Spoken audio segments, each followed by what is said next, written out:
Screen छोटी हो जाएगी। कोई बात नहीं, क्योंकि बेसिक से ये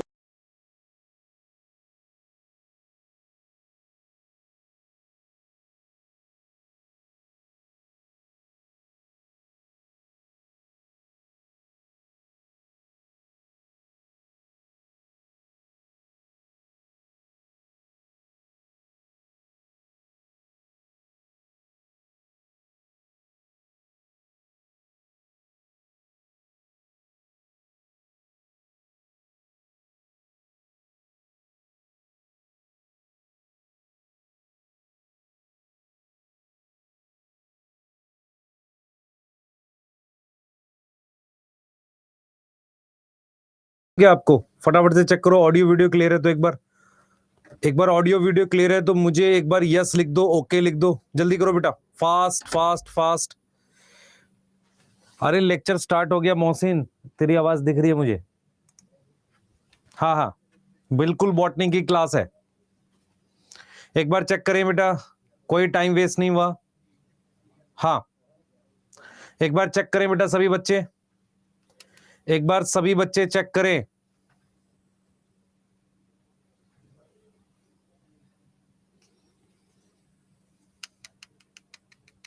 कोई दो क्लास नहीं है बेटा, कोई भी दो क्लास नहीं है, सिर्फ यही वाली क्लास है ना, ब्रीदिंग एक्सचेंज की कोई क्लास नहीं है अभी। ठीक है चेक कर लो एक बार फटाफट से। जूलॉजी की बेटा आज क्लास नहीं है, जूलॉजी की क्लास थर्सडे से स्टार्ट होगी। सुन लो ध्यान से, मंडे ट्यूसडे वेडनेसडे आपकी बॉटनी होगी, थर्सडे फ्राइडे सैटरडे आपकी जूलॉजी क्लास होगी। सबसे पहले बेटा आपका न्यूट्रॉन बैच में, ड्रॉपर बैच में आपका स्वागत है सभी बच्चों का। आज हम अपना पहला टॉपिक स्टार्ट कर रहे हैं, सेल साइकिल सेल डिवीजन में बेसिक। यदि सभी बच्चे मुझे सुन पा रहे हैं और देख पा रहे हैं, एक बार चैट में जल्दी से यस और ओके लिख दो। कुछ चीजें आपको क्लियर कर देता हूं। फिजिक्स की दो क्लास पैरेलल चलेंगी, आशीष सर और आपके आदित्य आनंद सर दोनों सर पैरेलल पढ़ाएंगे, ठीक है क्लियर है। दूसरी बात बेटा, हमारे पास 3 दिन बॉटनी चलेगी, 3 दिन जूलॉजी चलेगी, मंडे ट्यूसडे वेडनेसडे बॉटनी चलेगी और आपका फिर उसके बाद क्या होगा, वेडनेसडे थर्सडे फ्राइडे सैटरडे आपकी जूलॉजी चलेगी। कोई डाउट है? दूसरी बात, आप में से बहुत सारे बच्चों का डाउट यह है कि सर लाइव क्लास में पॉज और बैकवर्ड का बटन क्यों नहीं है। मैं आपको बताता हूं नॉर्मली क्या होता है बेटा, हमारे पास ये जो लाइव क्लास है ये रियल टाइम में लाइव होती है। रियल टाइम में लाइव का क्या मतलब होता है, जो आप लिख रहे हो मुझे डायरेक्ट दिख रहा है। इस तरह की क्लासेस में क्या होता है, वो रिकॉर्ड करके ऐसे स्ट्रीम नहीं होती। मतलब क्या हुआ, अगर कोई चीज अचानक से रिकॉर्ड हो और फिर स्ट्रीम हो तो उसमें 30 सेकंड का गैप होता है। आप जो बात लिख रहे हो मुझे डायरेक्ट दिख रही है। ऐसी क्लासेस में क्या होगा, कभी भी आपको बैक जाने का ऑप्शन नहीं होगा, ना आगे जाने का ऑप्शन होगा। आप जैसे ही ज्वाइन करोगे वो उसी समय ज्वाइन करोगे जो रियल टाइम लाइव होगा। इससे दो फायदे हैं, पहला आपको आदत बनेगी टाइम पर क्लास ज्वाइन करने की, दूसरा आपको क्या रहेगा कि आप जो डाउट पूछोगे तुरंत मेरे तक पहुंचेंगे। क्या यह बात क्लियर हो गई है? आप में से कुछ बच्चे पूछ रहे हैं कि फिजिक्स की दो क्लास कैसे मैनेज करेंगे। आपको क्या करना है बेटा, आज जो है जिस बच्चों ने आदित्य सर की क्लास करी है वो एक बार आशीष सर की भी क्लास देख लेंगे इवनिंग में रिकॉर्डेड, और जिन्होंने आशीष सर की करी है वो आदित्य सर की क्लास देख लेंगे। दोनों में से जो आपको लगे कि जिनके साथ आप अपनी क्लासेस कंटिन्यू कर सकते हो, आप उन सर को आप फिर फॉलो करने लगेंगे। फिर आपको दोनों नहीं देखनी, कोई एक देखनी है। बेटा वीडियो क्वालिटी 240 पे अगर कर देंगे तो ऐप में अच्छी आएगी नहीं, ठीक है।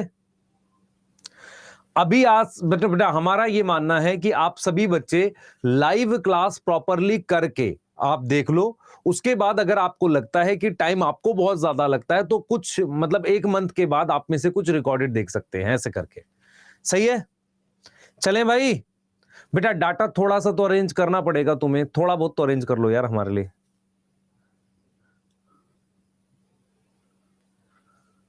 स्टार्ट करें,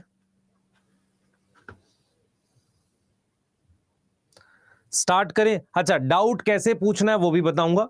डाउट आप एक बार चैट में पूछ सकते हो, इसके अलावा आप डाउट कैसे पूछोगे बता देता हूं बेटा, ध्यान सुनेंगे। आप एक तो चैट में डाउट पूछ सकते हो, है ना, चैट में डाउट पूछ सकते हो।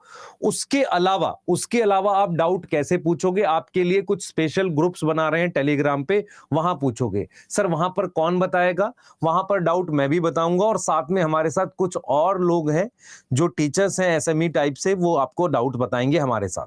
आपके डाउट्स हर हालत में उसी दिन पूरे दिए जाएंगे। चलें बेटा, आज जूलॉजी की क्लास नहीं है, मैं रिपीट कर रहा हूं, जूलॉजी की क्लास नहीं है। ठीक है, स्टार्ट करें भाई? एक बार बता दो चैट में, जल्दी से लिख दो सर, शुरू कर दो।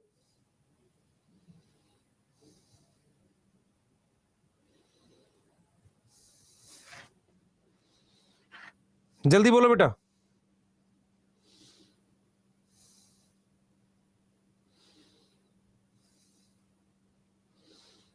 जल्दी जल्दी, फास्ट, जल्दी जल्दी जल्दी जल्दी बता दो, जल्दी जल्दी जल्दी बताओ, स्टार्ट करें।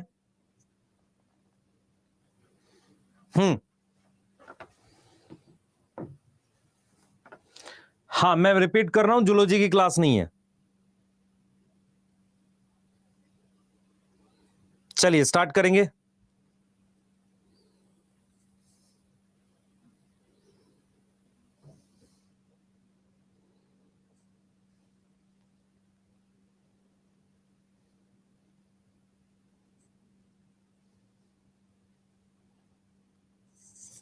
चलिए ठीक है बेटा, तो आज स्टार्ट कर रहे हैं। सबसे पहले अपनी एनसीईआरटी अभी साइड रखो, आज हम लोग बेसिक पढ़ेंगे, आपको पूरा बेसिक से पढ़ाने वाला हूं मैं, सारी चीजें ध्यान से देखेंगे आप लोग। चलिए स्टार्ट कर रहे हैं बेटा। आप में से 2-3 चीजें जो बच्चे जस्ट अभी जुड़े हैं मैं रिपीट कर देता हूं। ये सेशंस पूरी तरीके से लाइव होंगे, इसका ये मतलब है आपने क्लास सेम टाइम पर ज्वाइन करनी है। जो बच्चा क्लास ज्वाइन करने में लेट करेगा वो वहीं से देख पाएगा जहां से क्लास चल रही है। इसका ये मतलब है कि आपको क्लास हमेशा हमारे साथ ही ज्वाइन करनी पड़ेगी। इससे फायदा यह होगा कि आप सेम टाइम पर पढ़कर शाम का टाइम रिवीजन के लिए रख सकते हो। ठीक है, क्लियर है? सही है, बोलो बेटा सही है। चलते हैं, स्टार्ट करते हैं फटाफट से। ठीक है, साथ स्टार्ट करते हैं फटाफट से। सबसे पहले बेटा हमारे पास क्या है, हम लोग आज जो स्टार्ट करेंगे बेसिक्स ऑफ सेल साइकिल। अब मैं आपको जरा अपना प्लान बता देता हूं। हम लोग 6 से 7 क्लास में, 6 क्लास के आसपास में सेल साइकिल पढ़ाएंगे, फिर आपको सेल पढ़ाएंगे और फिर उसके बाद मैं बायोमोलिक्यूल आपको पढ़ाऊंगा। ये 3 चैप्टर हैं जिनसे तीनों से मिलाकर लगभग अब इस साल जो है 12-13 क्वेश्चन आए हैं। तो हमारा प्लान ये रहेगा कि सेल वाली यूनिट आपको सबसे पहले कराएं। आज का लेक्चर जो है वो सेल साइकिल सेल डिवीजन का पहला लेक्चर हम बोल रहे हैं और इसमें हम काफी सारी चीजें बेसिक आपको पढ़ाने वाले हैं। आप एकदम तैयार हो जाओ, कॉपी में आप नोट्स बनाओगे।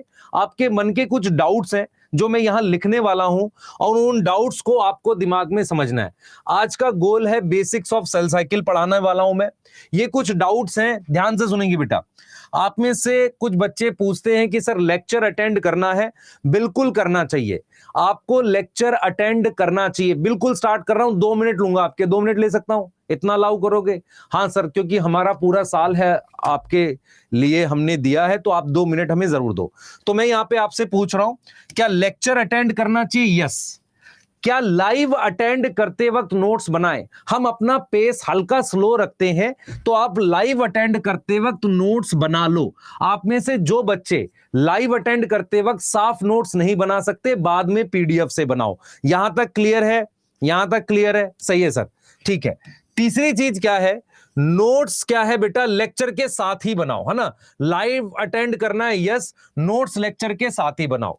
अब मेरे को यहां पर एक बच्चे का सवाल आएगा, सुनना ध्यान से, वो क्या रहेगा। आप भी ये सवाल मुझसे पूछते हो और आप करते हो ये सवाल। देखो क्या करते हो आप, ये कहते हो कि सर आज आपने जो पढ़ाया उसको पढ़ाने के बाद मैं क्या डायरेक्ट जाके डीपीपी सॉल्व कर लूं या मैं रिवाइज करके डीपीपी सॉल्व करूं? तो मैं कहता हूं यार तू एक बार रिवाइज कर ले फिर कर लियो। नहीं सर, मैं ये देखना चाहता हूं कि मुझे कितना याद है। ये सबसे खराब अप्रोच है। एक्चुअल में क्या होता है, बहुत सारे बच्चे जब नीट का एग्जाम था तो वो क्या करते थे, वो बिना रिवाइज करे टेस्ट देकर अपनी नॉलेज चेक करते थे। ये गलत तरीका है। आपको अभी नॉलेज चेक नहीं करनी। आपने जब भी डीपीपी सॉल्व करनी है तो पहले लेक्चर अटेंड करना है, उसके बाद उसके नोट्स को रिवाइज करना है और डीपीपी सॉल्व करनी है। अपनी नॉलेज चेक नहीं करनी कि मुझे कितना याद रहता है, ये गलत अप्रोच है। समझ में आ गया? जल्दी बताओ, जल्दी बताओ, जल्दी बताओ। ये गलत अप्रोच है। ठीक है, क्लियर है? सही है, ठीक है। आगे चलते हैं बेटा, आगे चलते हैं। रिवीजन कब करना है? चैप्टर के बीच में करना है या चैप्टर के बाद करना है? कुछ बच्चों का सवाल यह है कि सर रिवीजन कब करना है, चैप्टर के बाद या? मैं आपको बताता हूं। जैसे आज मैंने आपको पढ़ा दिया, आप क्या करोगे, नोट्स बना लोगे, उसी नोट्स को 10-15 मिनट में, 20 मिनट में रिवाइज कर लोगे और फिर उसकी डीपीपी सॉल्व कर लोगे। सही है सर, ऐसा कर सकते हैं। अब मन में सवाल यह आता है, आप में से बहुत सारे बच्चों के मन में सवाल यह आता है कि सर अब पूरा चैप्टर, मतलब अब मान लो हमने ये ऐसे रिवाइज कर लिया, अब कैसे रिवाइज करें? जब आपका पूरा चैप्टर कंप्लीट हो जाएगा तो पूरे चैप्टर के नोट्स को 2 बार रिवाइज करें। मेरी तरफ देख ध्यान से, तेरे लिए इंपॉर्टेंट है, स्टार्ट कर रहा हूं। चाहे आपके 500 नंबर हो, चाहे कुछ भी हो, आपने लेक्चर पूरा देखा, आपने नोट्स बना लिए, नोट्स बनाने के बाद पहले उन नोट्स को रिवाइज कर, फिर डीपीपी बना। इस तरीके से तूने बेटा पूरा चैप्टर कंप्लीट कर लिया। सही है सर, हमारा पूरा चैप्टर कंप्लीट हो गया। सही है सर। अब क्या करना है? जैसे ही तुम्हारा पूरा चैप्टर कंप्लीट हो गया तो तुम्हारे मन में आया कि यार सर और कोई, अब क्या करें? अब आपने पूरे चैप्टर के नोट्स 2 से 3 बार रिवाइज करने, फिर आपको ये चीजें बनानी है, असर्शन रीजन, स्टेटमेंट वाले क्वेश्चन, मैच द फॉलोइंग करने, ये सब करने हैं, है ना? और ये चैप्टर के बाद बनाने हैं। तो इसका मतलब क्या हुआ? चैप्टर के साथ देखो सीक्वेंस क्या है, लेक्चर, हां सर, उसके बाद क्या करोगे सर? लेक्चर के बाद एक बार रिवाइज करेंगे नोट्स को, फिर क्या करोगे सर? डीपीपी सॉल्व करेंगे, फिर चैप्टर धीरे धीरे क्या हो जाएगा? कंप्लीट हो जाएगा। चैप्टर कंप्लीट हो गया और इसके साथ आप एनसीईआरटी साथ के साथ पढ़ते रहो, है ना? जितना जितना करा दिया। चैप्टर कंप्लीट हो गया, फिर क्या करोगे सर? चैप्टर कंप्लीट हो गया, फिर नोट्स रिवाइज करो पूरे चैप्टर के, और पूरे चैप्टर के नोट्स रिवाइज करने के बाद फिर क्या करोगे आप? फिर ये वाली चीजें बनाओगे। कौन सी? परिश्रम वाला, जो हमने assertion reason statement match the following, इसको करोगे। ये सीक्वेंस फॉलो करना है। पूरे साल करोगे? यस लिखो जल्दी से। पूरे साल करोगे ये चीज? पूरे साल इसी तरीके से करोगे? सर एनसीईआरटी एक बार यहां पढ़नी है चैप्टर के बीच में और एक बार लास्ट में, तो नोट्स रिवाइज करने हैं 2 बार, उसके बाद एनसीईआरटी लास्ट में भी 2 बार पढ़नी है। इससे आपका चैप्टर पूरी तरीके से कंप्लीट हो जाएगा। बोलो, डन है? जल्दी जल्दी बेटा। नोट्स एक्सपोर्ट करने का भी ऑप्शन मैं ला रहा हूं आपको, पीडीएफ सेव करने का। मैं फिर रिपीट कर रहा हूं, जो बच्चे जस्ट अभी जुड़े हैं, आप लाइव क्लास में बैक नहीं जा पाओगे। रीजन क्या है? ये रियल टाइम लाइव है। आप जो चैट में दिख रहे हो, यस मुझे दिख रहा है एग्जैक्टली। बहुत सारे प्लेटफॉर्म पे वो क्या करते हैं, पहले रिकॉर्ड होता है फिर वो लाइव स्ट्रीम होता है, तो परेशान मत हो इसके लिए। तो आप हमेशा टाइम पे रहो क्लास में, है ना? क्योंकि स्टार्टिंग का छूटेगा तो दिक्कत होगी। सही है, चलिए आज का सेशन स्टार्ट हो रहा है। मैं आपको सेशन स्टार्ट करूंगा। चलो भाई, स्टार्ट हो गया? हाँ भाई, स्टार्ट हो गया। खेला होबे, आ जाओ। खेला होबे में जो बच्चे इंटेलिजेंट टाइप के बैठे हुए, मैं आपसे कुछ सवाल पूछूंगा, चाहे इंटेलिजेंट हो चाहे कैसा भी हो। आप में से कितने बच्चों को पता है साइटोप्लाज्मिक स्ट्रीमिंग क्या होता है? आपको अगर ये पता है तो आपको क्या ये पता है नीड ऑफ साइटोप्लाज्मिक स्ट्रीमिंग क्या है? आपको पता है कि सर प्रोकैरियोटिक और यूकैरियोटिक सेल में साइटोप्लाज्मिक स्ट्रीमिंग दोनों में होती है, किसी एक में होती है? और किसी एक में होती है तो क्यों होती है? क्या ये आपको पता है? आप सोचो ध्यान से। सर आप तो सेल साइकिल, सेल डिवीजन पढ़ा रहे थे, ये अचानक कहां से आ गया? मैं आपसे ये फिर बोल रहा हूं, लास्ट ईयर के नोट्स, मेरी बात सुनेंगे ध्यान से, इस साल इस चैप्टर के नए नोट्स बना लो। अगर आपको लगता है कि कुछ बदलाव नहीं है तो फिर पुराने साल के यूज कर लेना, कोई और आंसर नहीं। हाँ भाई, व्हाट इज साइटोप्लाज्मिक स्ट्रीमिंग? बताओ जल्दी से। एक बच्चा लिख रहा है सर यस सर हमें पता है। नो सर नहीं पता, नहीं पता है सर। ठीक है, बताएंगे आपको। सर आपने सेल साइकिल में अचानक से ये क्या बता दिया? आप अचानक से एडवांस पढ़ा रहे हो। नहीं बेटा, एडवांस नहीं पढ़ाऊंगा, प्रॉपर बेसिक पढ़ाऊंगा। मेरा ये मन है कि सिर्फ आपको मैं ये समझाऊं कि बेसिक्स इतने इंपॉर्टेंट होते हैं बायो में कि उसके बिना आगे बढ़ना मुश्किल होता है। ये बात बहुत जरूरी है, ठीक है? ये बात बहुत जरूरी है। तो एकदम बेसिक से लेते हैं, बिल्कुल बेसिक से स्टार्ट करते हैं। इन सवालों के जवाब उस बेसिक में छुपा हुआ है जिसका आप लॉजिक डेवलप करोगे। अगर आप बायो में लॉजिक डेवलप कर पा रहे हो तो आपकी बायो अच्छी रहेगी। और मैं फिर बोल रहा हूं, आप एक अच्छे डॉक्टर तभी बनोगे जब आप लॉजिकली सोच पाओगे। तो बायो में लॉजिक होते हैं, बायो के लॉजिक बहुत इंपॉर्टेंट होते हैं और आपके लिए बहुत जरूरी है। ठीक है, क्लियर है? यहां तक समझ में आ रही है? सही है सर। चलते हैं। जिन बच्चों को पता है अच्छी बात है, जिनको नहीं पता है आगे देखेंगे और इसको एक बार एक्सप्लेन करेंगे। पर सबसे पहले मैं आपसे ये जानना चाह रहा हूं कि आप में से कितने बच्चों को पता है कि सेल क्या होता है। स्टार्ट कर देते हैं। सर बचपन में जब हम आपसे पूछते हैं सेल क्या होता है, तो बच्चा ये कहता है कि यार सर हमें सेल की एक डेफिनेशन पढ़ाई थी, सेल जो है एक स्ट्रक्चरल है और फंक्शनल यूनिट ऑफ लाइफ है। अच्छा सर, स्ट्रक्चरल और फंक्शनल यूनिट ऑफ लाइफ है। अच्छा सर, ये पढ़ाया गया था। क्या यही डेफिनेशन है सेल की? मैं आपसे जानना चाह रहा हूं, क्या सेल की यही एक डेफिनेशन है? क्या सेल की कुछ और डेफिनेशन हो सकती है? आप बताओ जल्दी से। क्योंकि हम क्या करेंगे बेटा, कैसे मूव करेंगे चैप्टर में, सुनो। मैं आपको थोड़ा सा सेल के बारे में बताऊंगा, वहां से मैं आपको सेल डिवीजन पे ले जाऊंगा जो चैप्टर है। ठीक है सर, सही है? यस। तो हम क्या बोल रहे हैं यहां पर, सुनो ध्यान से। हम ये कह रहे हैं, मैंने टॉपिक जस्ट स्टार्ट किया है, जो बच्चे जस्ट जुड़े हैं, मैं आपको ये कह रहा हूं कि सेल क्या होता है बेटा। सेल स्ट्रक्चरल और फंक्शनल यूनिट ऑफ लाइफ होती है, ऐसा छोटी क्लासेस में पढ़ाया जाता है।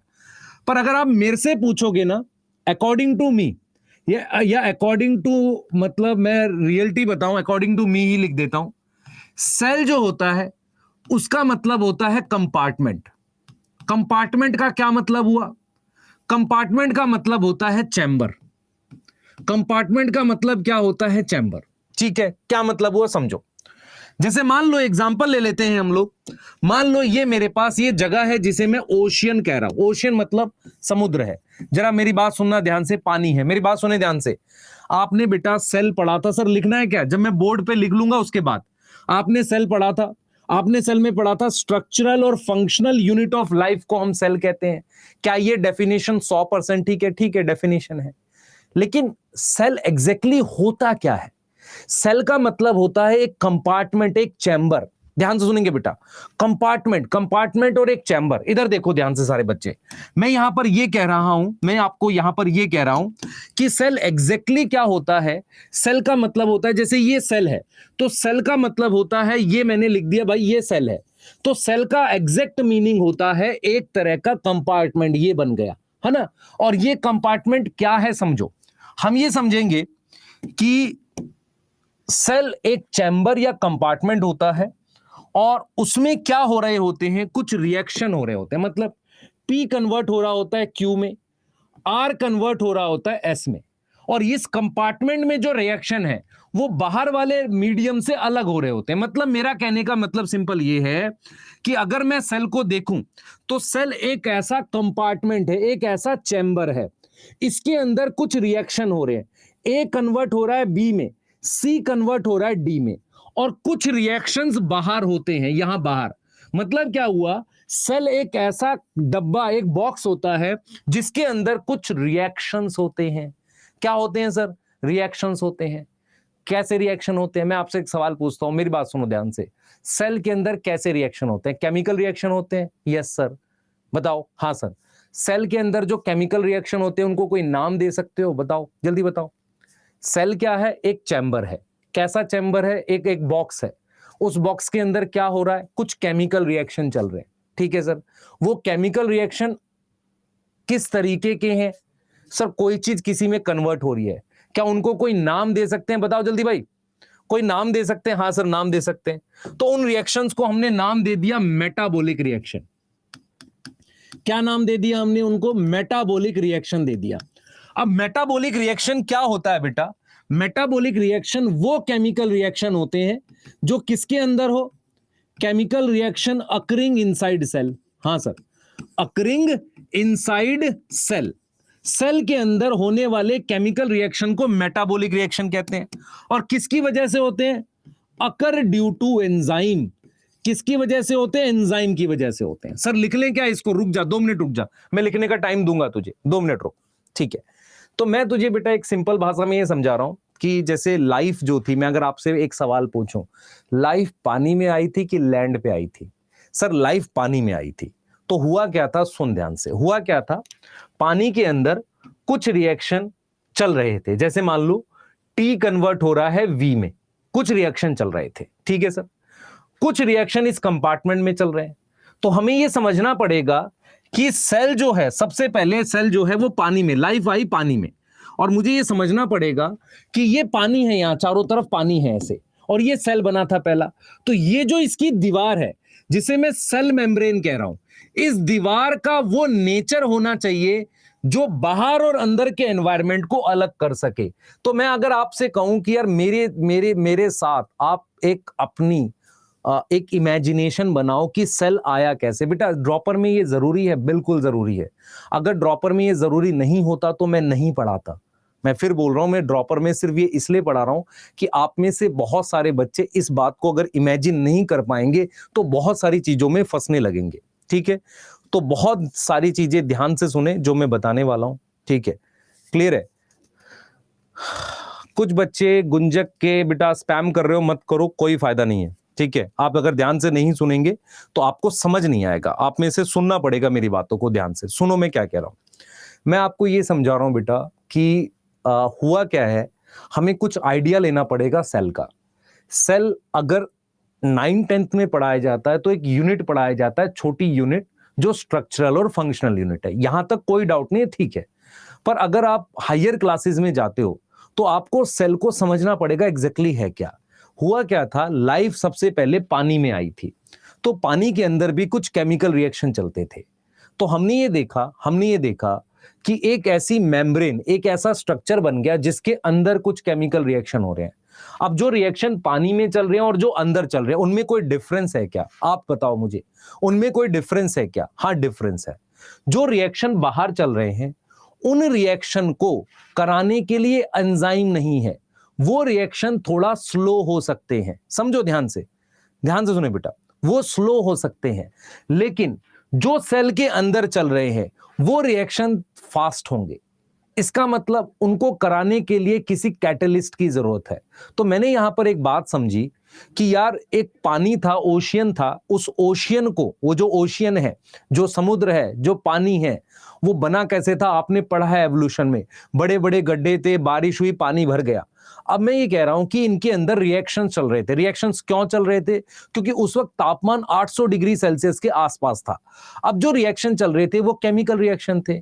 तो क्या हुआ, एक ऐसे स्ट्रक्चर बन गए जिनके अंदर अलग केमिकल रिएक्शन चल रहे हैं। तो हमें यह समझना पड़ेगा कि सेल एक चैम्बर और कंपार्टमेंट होता है। जैसे ये एक सेल है, ये एक चैम्बर है, ये देखो बेटा, ये एक चैम्बर है, इसके अंदर कुछ रिएक्शन हो रहे हैं, कुछ रिएक्शन बाहर हो रहे हैं। जो अंदर रिएक्शन हो रहे हैं, केमिकल रिएक्शन हो रहे हैं, वो एंजाइम कराता है। तो उन केमिकल रिएक्शन को हमने क्या नाम दिया? मेटाबॉलिक रिएक्शन नाम दिया। इसका मतलब यह हो गया कि मेटाबॉलिक रिएक्शंस कहां होते हैं? सेल के अंदर होते हैं। कौन कराता है? एंजाइम कराता है। अब मेरे मन में एक सवाल ये उठता है, मेरे मन में ये सवाल उठ रहा है कि अंदर और बाहर में रिएक्शंस में कोई फर्क है क्या? स्पीड का फर्क है, क्योंकि अंदर उन रिएक्शंस को कौन करा रहा है? एंजाइम करा रहा है। दूसरा, मुझे ये भी समझ में आएगा कि अंदर भी पानी है, बाहर भी पानी है। मतलब क्या हुआ? सेल के अंदर भी पानी है, ध्यान सुनेंगे बेटा, सेल के अंदर भी पानी है और बाहर भी पानी है।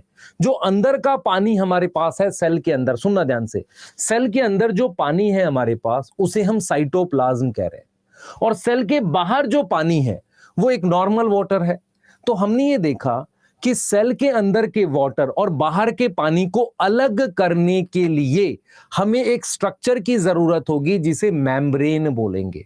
तो हम यहां पर आज क्या क्या पॉइंट सीख पा रहे हैं, सुनो। सबसे पहले, सेल कहां इवॉल्व हुआ? सेल पानी में इवॉल्व हुआ। दूसरी बात, सेल के अंदर कौन से रिएक्शंस होते हैं? सर, मेटाबॉलिक रिएक्शन होते हैं।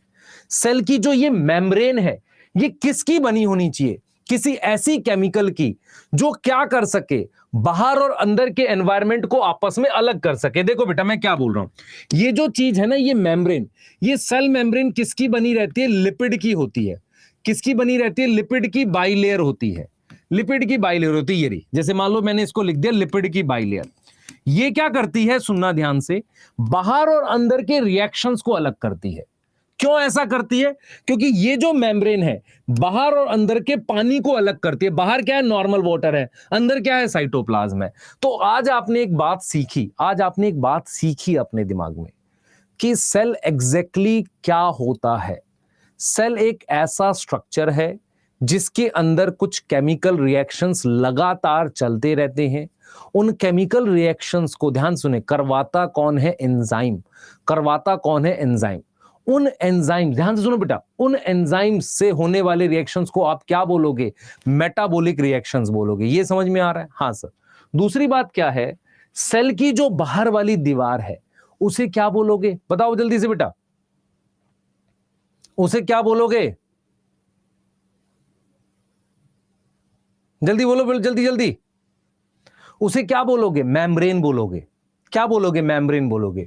मेम्ब्रेन किसकी बनी हुई है? सर लिपिड की बनी हुई है। अब जरा ध्यान से देखना, ये जो मेम्ब्रेन लिपिड की है, ये देखो, इस मेम्ब्रेन को मैंने जूम कर दिया, ये चीज लिपिड है। इधर देख बेटा, इधर देख ध्यान से, ये एक लिपिड है, ये एक लिपिड है, ठीक है। इस लिपिड के बाहर की तरफ भी पानी है, मतलब मैं इसकी बात कर रहा हूं, यहां की, इधर की बात कर रहा हूं। और इस लिपिड के अंदर ये जो मेम्ब्रेन है, ये वाली, देख बेटा मेरी बात समझ ध्यान से, मैं क्या कर रहा हूं, ये जो मेम्ब्रेन है ये वाली, इसको जूम करके दिखा रहा हूं। तो मैंने आपको यही चीज समझाने की कोशिश करी कि मेरे पास ये जो मेम्ब्रेन है, ये, इसको हम लिपिड बाइलेयर कह रहे हैं। इस मेम्ब्रेन को मैंने जूम करके बनाया, तो ये मेरे पास लिपिड है। इस लिपिड पर ये वाला जो पार्ट है ये फॉस्फेट होता है, तो फॉस्फेट की वजह से इसको हम कहते हैं फॉस्फेट होता है। तो इसलिए ये जो लिपिड है ये वाला, ध्यान सुनेंगे मेरी बात, देखो इधर देखो सारे बेटा, सारे इधर देखो, ये जो लिपिड है इसको हम इस तरीके से दिखा रहे हैं, ऐसे। तो इसमें क्या होता है, ये वाला जो पार्ट है इसमें फॉस्फेट प्रेजेंट होता है, इसलिए ये वाला पार्ट हाइड्रोफिलिक होता है। हाइड्रोफिलिक क्या होता है भाई, कौन बताएगा? Water loving. और ये वाला पार्ट होता है हाइड्रोफोबिक।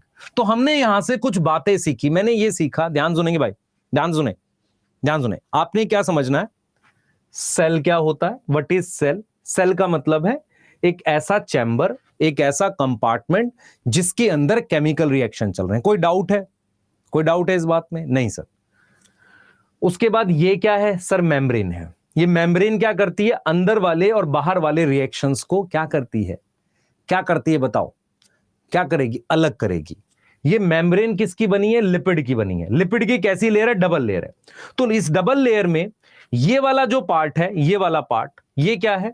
ये हाइड्रोफोबिक है। आप समझना ध्यान से, हाइड्रोफोबिक का मतलब होता है पानी को रिपेल करने वाला। ये वाला पार्ट, ये दोनों हाइड्रोफोबिक है। ये वाला पार्ट, ये हाइड्रोफिलिक है। तो आप देख सकते हो कि इस मेम्ब्रेन के इस तरफ और इस तरफ दोनों क्या है? हाइड्रोफिलिक है। और अंदर क्या है? हाइड्रोफोबिक है, जो पानी को, देख रहे हो ये वाली बात? ये बात समझ पा रहे हो कि नहीं बताओ? तो मेम्ब्रेन का जो अंदर का हिस्सा है, ये वाला पार्ट जो है बेटा, ये हाइड्रोफोबिक है। इधर और इधर क्या है? हाइड्रोफिलिक है।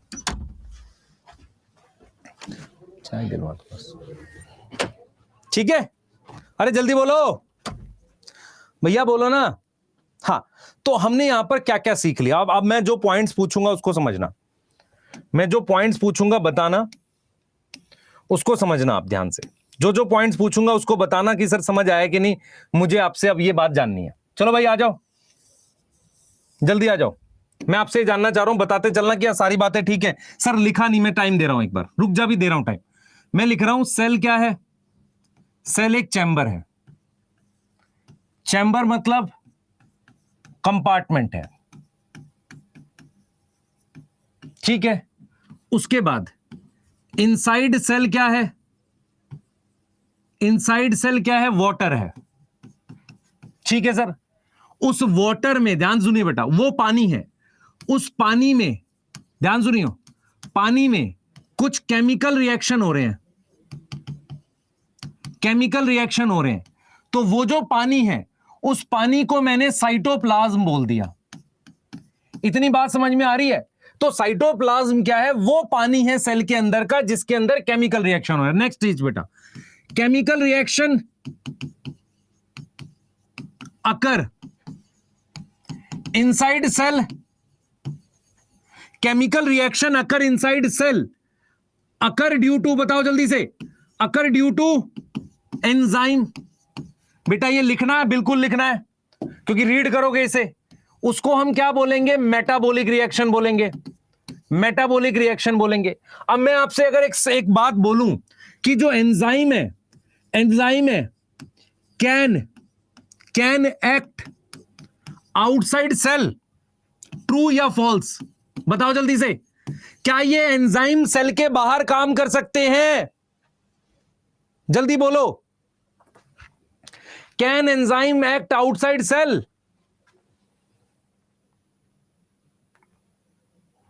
जल्दी बोलो, जल्दी जल्दी जल्दी। इधर देखें ध्यान से, इधर देखें।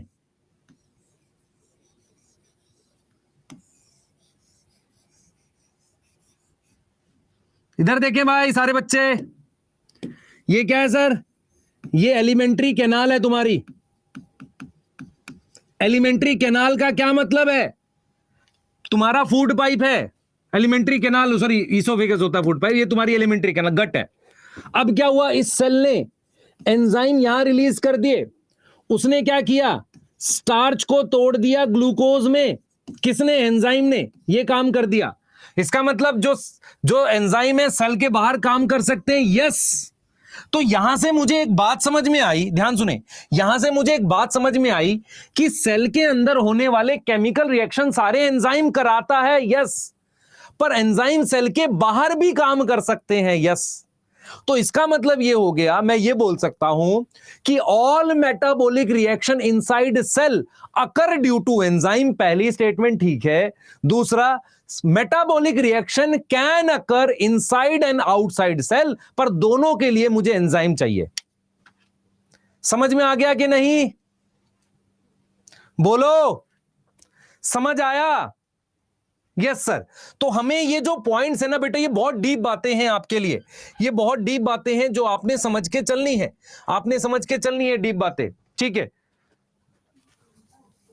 ये डीप बातें बेटा आपने समझ के चलनी है। ठीक है, ध्यान से देखो, मैं जो बोलने जा रहा हूं यहां पर ध्यान से देखो, मैं आपको ये समझा रहा हूं कि एंजाइम बाहर भी काम कर सकता है। तो इसका मतलब यह हो गया कि मेटाबॉलिक रिएक्शन सेल के बाहर काम कर सकते हैं, पर वो होंगे हमेशा एंजाइम की वजह से, और एंजाइम हमेशा सेल बनाएगा। एंजाइम हमेशा क्या बनाएगा? कौन बनाएगा? सेल बनाएगा।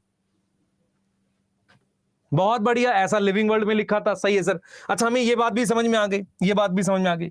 उसके बाद में ये लिख रहा हूं कि सेल मेम्ब्रेन अब देखो, मेड अप ऑफ लिपिड, किसकी बनी है? लिपिड की बनी है। सेल मेम्ब्रेन किसकी बनी है? लिपिड की। विच separate outer and inner environment, outer और इनर एनवायरमेंट को सेपरेट कर रहे हैं। समझ लो ध्यान से, मतलब क्या हुआ, ये जो सेल मेम्ब्रेन है बाहर और अंदर के एनवायरमेंट को क्या करती है? सेपरेट करती है। ठीक है, बहुत बढ़िया। इसके बाद केमिस्ट्री का लेक्चर है, सर्वेश सर फिजिकल केमिस्ट्री से स्टार्ट करेंगे, बिल्कुल बेसिक से पढ़ाएंगे, वो बोल भी रहे थे। ठीक है, पर उनकी वैसे तबीयत खराब है, मैं आपको बता देता हूं, गला खराब है उनका बहुत बुरी तरीके से, पर वो क्लास लेंगे जहां तक मुझे पता है, कोई दिक्कत नहीं। इधर देखो बेटा, इधर आ जाओ। तो cell membrane is made up of lipid which separate outer and inner environment of cell. इस बात में कोई डाउट? ठीक है। और लिपिड कौन सा है?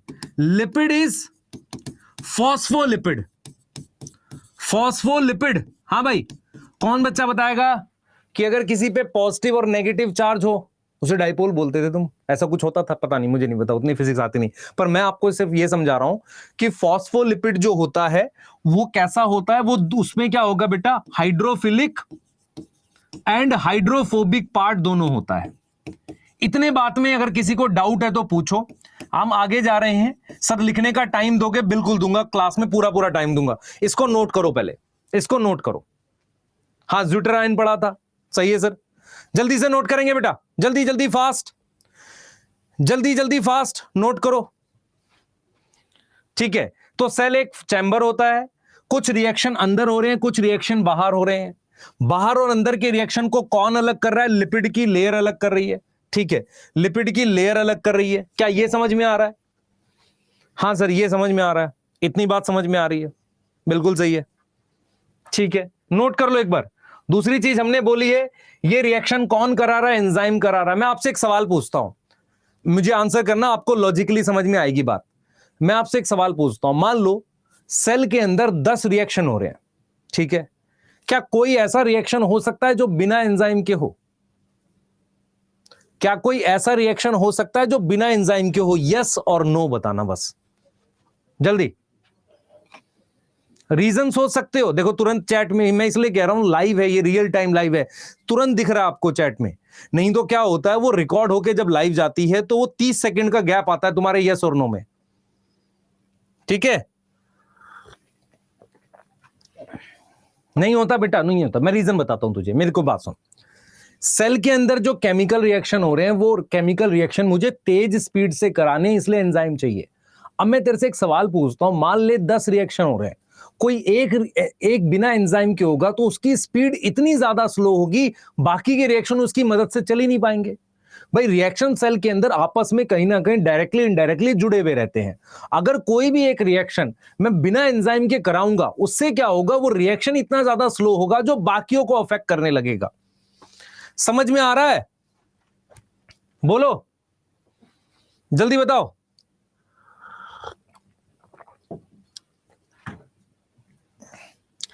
ठीक है, अब एक बच्चा पूछ रहा हाइड्रोफिलिक का क्या मतलब। इधर देख, मेरी बात सुन। मान ले ये मार्कर है मेरे हाथ में, इसका ये वाला पार्ट पानी के साथ अट्रैक्ट होता है, उसे कहते हैं हाइड्रोफिलिक। और एक ऐसा पार्ट जो रिपेल होता है उसे हाइड्रोफोबिक बोलते हैं। ये चीज समझ में आई? नेक्स्ट पेज दिखा रहा हूं, क्या मेरी बात समझ में आई? मैं रिपीट कर देता हूं। मान लो कोई किसी किसी सेल के अंदर 10 रिएक्शन होते हैं, उनमें से सारे रिएक्शन एंजाइम करा रहा है, एक नहीं करा रहा, और वो 10 रिएक्शन क्या होंगे, जुड़े हुए हैं। जैसे मान लो आप में से आप सबको घर में एक गाड़ी है, सब लोगों को उसी गाड़ी से ऑफिस जाना है, 5 लोग हैं, उनमें से 4 जल्दी तैयार हो गए, एक तैयार नहीं हुआ, एक ने 1 घंटा लेट है, तो पांचों लेट पहुंचेंगे कि नहीं? हाँ सर लेट पहुंचेंगे। ऐसा क्यों हुआ? क्योंकि पांचों आपस में जुड़े हुए हैं। ऐसे ही सेल के अंदर सारे केमिकल रिएक्शंस कहीं ना कहीं डायरेक्टली इनडायरेक्टली आपस में रिलेट होते हैं। तो कोई भी रिएक्शन अगर बिना एंजाइम के कराओगे तो बाकी के रिएक्शन भी स्लो हो जाएंगे। सही है सर। फॉस्फोलिपिड क्यों लिया, सुन ध्यान से। फॉस्फोलिपिड क्यों लेते हैं? क्योंकि सब तरफ पानी है, तो यहां भी पानी है, यहां भी पानी है, तो फॉस्फोलिपिड का ये वाला पार्ट जो देख, मार्कर की तरफ देख, ये वाला पार्ट क्या है, वाटर लविंग होता है। इधर भी पानी है, इधर भी पानी है, और अंदर वाला पार्ट हाइड्रोफोबिक होता है। ये मेम्ब्रेन क्या है, पानी को आर पार जाने नहीं देती, क्योंकि अंदर वाला पार्ट हाइड्रोफोबिक है। समझ आया? बेटा लैग नहीं है, सही चल रहा है, मस्त आ रहा है एकदम, बच्चे देख पा रहे हैं। जल्दी करो, ये वाला नोट करो जल्दी से। अच्छा मुझे एक चीज बताओ, डाइजेस्टिव सिस्टम में, एलिमेंट्री कैनाल में डाइजेशन इंट्रासेलुलर है या एक्स्ट्रा सेलुलर है? सर ये क्या होता है? भाई सेल के अंदर डाइजेशन हो रहा है एलिमेंट्री कैनाल में, या सेल के बाहर? देखो सेल के बाहर हो रहा है, तो सेल के बाहर डाइजेशन कौन सा है? Extra cellular. तो तुम्हारे अंदर डाइजेशन कौन सा है? सर एक्स्ट्रा सेलुलर है। सोचो ध्यान से, देख रहे हो बेसिक किस लिए जरूरी है तुम्हारे लिए? बोलो, आ रहा है समझ? हां, अच्छा कौन सा है? एक्स्ट्रा। क्यों, बताएंगे बेटा। फर्स्ट फटाफट से फर्स्ट और सेकंड स्लाइड नोट कर लो। ये फर्स्ट स्लाइड है, फिर मैं सेकंड दिखा रहा हूं, और मैं कुछ क्वेश्चंस भी कराऊंगा। आज आपको काफी सारे बेसिक्स पढ़ाऊंगा जो आपके लिए जरूरी है। सर पहली स्लाइड में आपने कुछ बताया था, वो क्या नाम है, कुछ आप कह रहे थे कि मतलब साइटोप्लाज्मिक स्ट्रीमिंग क्या होता है, ये बताया था, अभी बता देता हूं। शिवम मेरी बात सुन, एक बच्चा लिख रहा है सर थोड़ा फास्ट करा दो। आपके चाहे 500 नंबर है, आप ये लेक्चर प्लीज देखो, बहुत सारी चीजें आपको मिलेंगी, आपके दिमाग में कई बार गड़बड़ रहती है। फास्ट कराऊंगा मैं, मेरे को सिलेबस सबसे पहले खत्म करना है, टेंशन न लो। सिलेबस बहुत टाइमली खत्म होगा, लपेट के नहीं कराऊंगा, एक एक बेसिक चीज पढ़ाऊंगा। एग्जाम में तू बोलेगा कि सर आता है सारा, 100%, पर ईमानदारी से पढ़ा। नेक्स्ट स्लाइड नोट कर बेटा जल्दी से, तुझे ट्रस्ट करके पढ़ना पड़ेगा बेटा।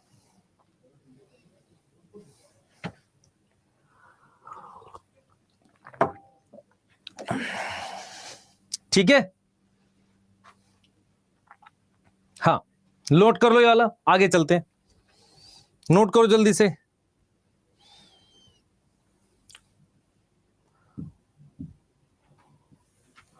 जल्दी करो भाई, नोट कर लो। लिख लिया? लिखो लिखो, जल्दी लिखो भाई, जल्दी लिखो।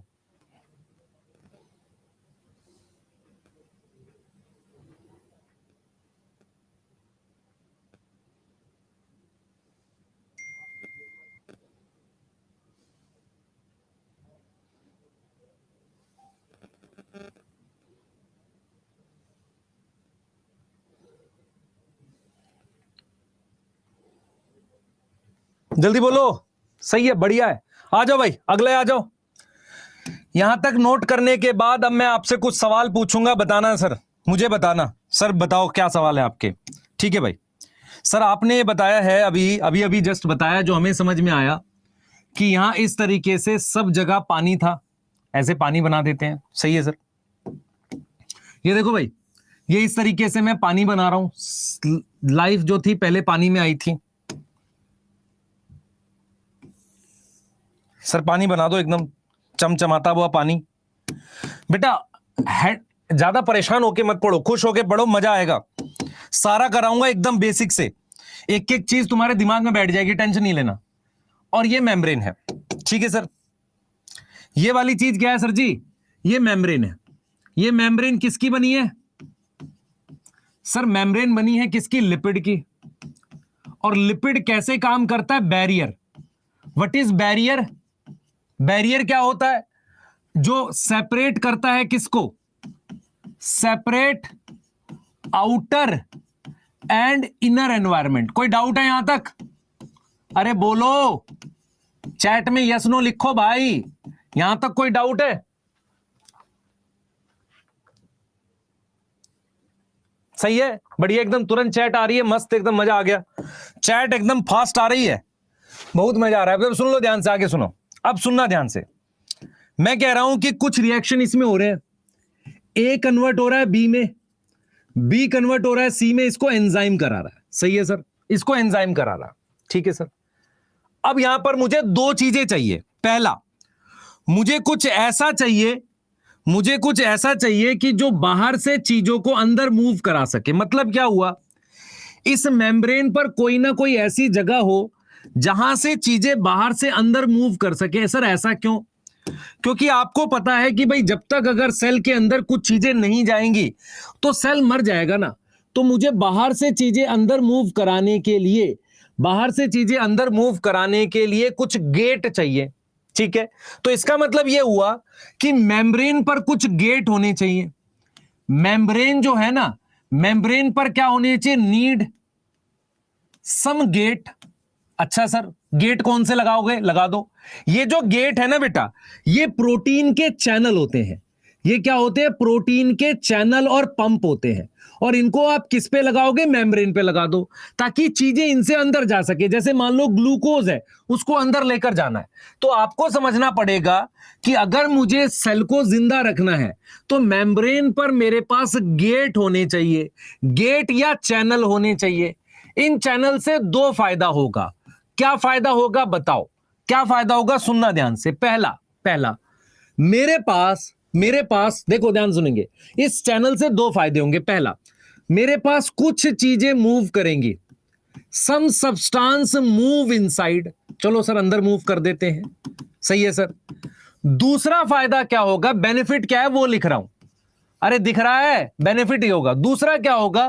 कंट्रोल कर सकते हैं विच सब्सटेंस मूव।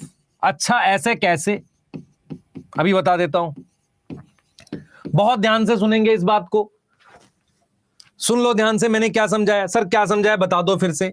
सर आपने समझाया कि ये प्रोटीन का चैनल है, इससे ग्लूकोज अंदर चला गया। ये प्रोटीन का चैनल है, इससे कुछ और चीज अंदर चली गई। मैं ये कह रहा हूं कि ये जो मेम्ब्रेन है, ये जो मेम्ब्रेन है, इसमें से चीजें अंदर नहीं जा सकती आसानी से। तो मेम्ब्रेन एक तरह का बैरियर है, उससे चीजें बाहर की अंदर नहीं जाएगी, अंदर की बाहर नहीं जाएंगी। लेकिन मेरे पास चैनल होता है। इस चैनल का बेनिफिट ये होता है कि कुछ चीजें अंदर चली जाती हैं जिसकी जरूरत है बाहर से।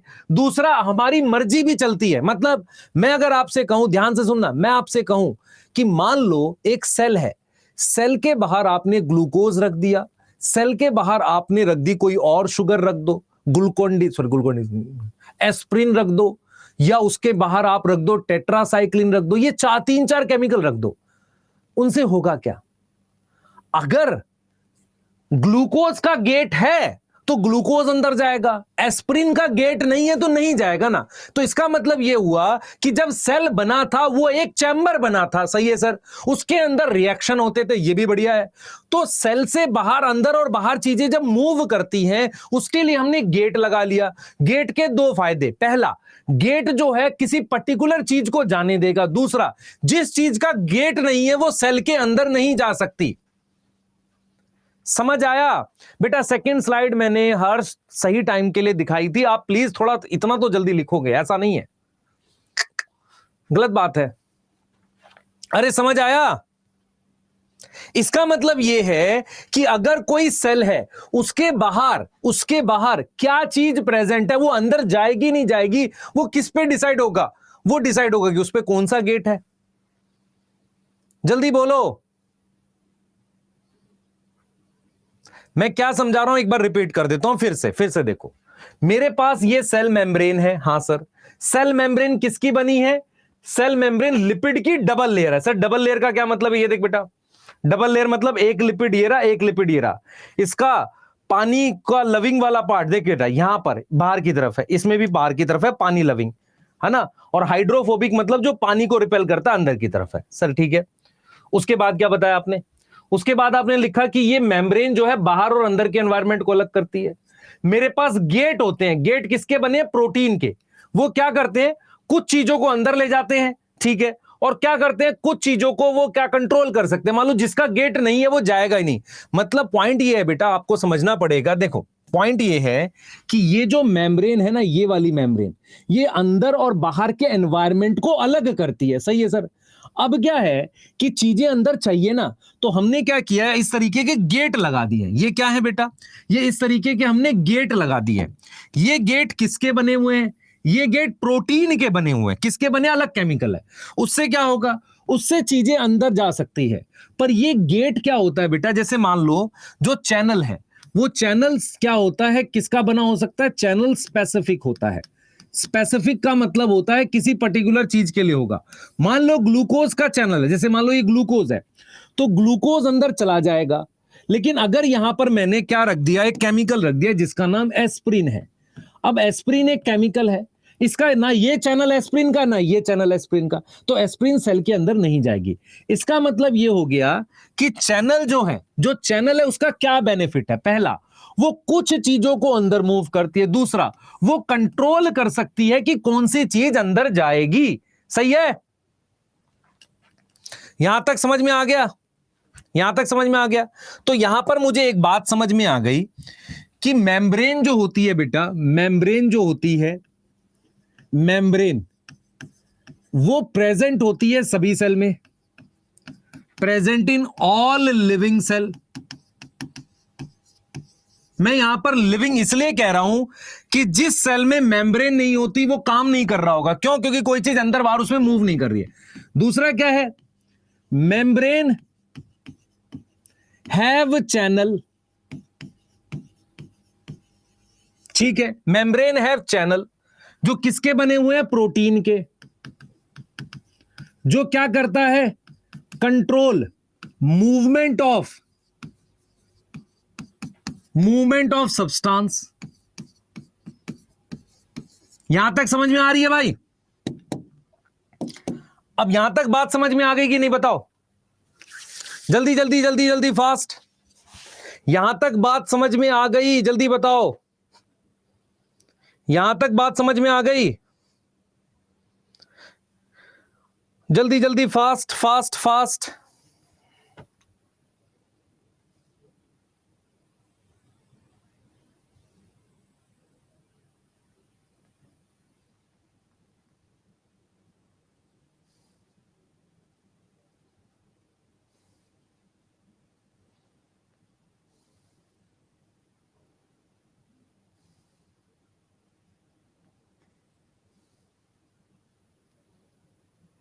जल्दी बोलो बच्चे। रिवाइंड का ऑप्शन में तुझे कर दूंगा तो उससे करेगा क्या? लाइव क्लास छोड़ के पीछे जाएगा? जो पढ़ा रहा हूं ध्यान से पढ़ना बेटा, समझ आएगा। लॉजिकली पढ़ा रहा हूं सारा, इतनी चीज समझ में आ गया। मैं तेरे से एक चीज पूछता हूं, ध्यान से सुन। इसके अलावा ध्यान से सुनिए, अगला पॉइंट सुन, अगला पॉइंट सुन। इसके अलावा अब मुझे ये चीज समझ में आ गई कि मेरे पास ये चैनल है प्रोटीन के बने हुए, इनसे चीजें अंदर मूव करती हैं, तो मेरे पास किसी भी सेल में मेम्ब्रेन होगी, ये होगा। इसके अलावा मेरे पास क्या प्रेजेंट होता है? डीएनए। ये डीएनए क्या करता है? सारी चीजों को कंट्रोल करता है, क्योंकि सेल लिविंग है ना। मेरी बात समझो ध्यान से बेटा, फिर से कह रहा हूं, फिर रिपीट कर रहा हूं, सुन लो ध्यान से। आपको मैं आज एक कुछ बेसिक ऐसी चीजें पढ़ा रहा हूं जो आपकी सोच के लिए बहुत जरूरी है। आप ड्रॉपर में जा रहे हो, ड्रॉपर बैच लेके पढ़ रहे हो, इससे आपके बेसिक्स डेवलप होंगे। मैंने आपको यह समझाया कि सेल एक कंपार्टमेंट होता है, एक चैम्बर होता है। सेल के बाहर एक मेम्ब्रेन होती है। ये मेम्ब्रेन लिपिड की बनी होती है। लिपिड एक ऐसा केमिकल है जिसमें से पानी आसानी से आर पार नहीं जाता। मान लो पानी चला भी जाए, लेकिन कौन सी चीज आर पार नहीं जाती? जो पानी में घुली होती है। इसका मतलब यह है कि यह मेम्ब्रेन पॉलीथीन की तरह काम करती है, बाहर और अंदर के एनवायरनमेंट के पानी को अलग करती है। सेल के अंदर का जो पानी है उसके अंदर केमिकल रिएक्शन हो रहा है, उसे साइटोप्लाज्म कहते हैं। उस केमिकल रिएक्शन का नाम मेटाबॉलिक रिएक्शन है। उन्हें हमेशा एंजाइम कराता है। एंजाइम क्या होता है जो इन रिएक्शंस को कराएगा? एंजाइम सेल के बाहर भी काम कर सकते हैं। इसका मतलब मेटाबॉलिक रिएक्शन सेल के बाहर भी हो सकता है, पर होगा हमेशा एंजाइम की वजह से। फिर हमने ये सोचा कि जब सेल मेम्ब्रेन किसी को बाहर से अंदर आने नहीं देगी या अंदर से बाहर जाने नहीं दे रही है, कोई भी ऐसी चीज जो पानी में घुली हो, तो अगर मुझे कोई ऐसी चीज लानी है तो मुझे गेट की जरूरत पड़ेगी। गेट मतलब एक रास्ते की जरूरत पड़ेगी। वो रास्ता और वो गेट क्या होता है? चैनल होता है। अब मैं आपसे ये सवाल पूछूंगा कि चैनल हमेशा प्रोटीन के ही क्यों बने हैं? क्योंकि प्रोटीन होती है चिकनी मिट्टी। चिकनी मिट्टी से आप अलग अलग शेप के वो बना सकते हो, खिलौने। हाँ, ऐसे ही प्रोटीन से अलग अलग शेप बन सकती हैं, क्योंकि चैनल की अपनी पर्टिकुलर शेप होती है, उसी के हिसाब से चीजें जाती हैं। तो प्रोटीन एक ऐसी चीज होती है जो अलग अलग शेप बना सकती है, शेप के अकॉर्डिंग काम करती है। इसीलिए सेल के अंदर सबसे ज्यादा काम प्रोटीन कर रहा होता है। क्या मेरी बात समझ पा रहे हो? प्रोटीन का काम होता है अलग अलग शेप बना लेना, उसके अकॉर्डिंग काम करना। क्लियर है? बताओ जल्दी से, क्लियर है कि नहीं? यहां तक समझ में आया है? बताओ जल्दी से, यहां तक समझ में आया? अगर आपसे क्वेश्चन दे कोई कि मैक्सिमम फंक्शन, देखो बहुत सारे बेटा क्वेश्चन जो मैं बेसिक पढ़ा रहा हूं उससे बन जाएंगे। देखो आप क्यों मात खाते हो कई बार बायो में? क्योंकि आपके बेसिक्स वीक होते हैं। देखो मैं क्या पढ़ा रहा हूं, मैं आपको ये कह रहा हूं कि मैक्सिमम, देखो एक क्वेश्चन ये बन गया, maximum function perform by A lipid, B carbohydrate, C protein, D nucleic acid. मैं आपको जरा पोल का भी ऑप्शन देता हूं, एक बार देखें जरा, पोल चेक करेंगे।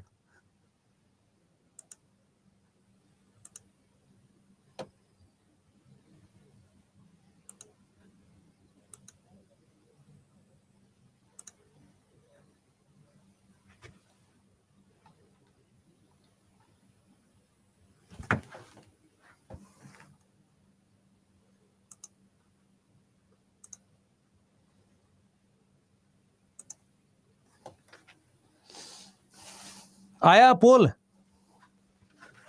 जल्दी बताओ। अरे पोल आया, इसलिए चाहिए पोल।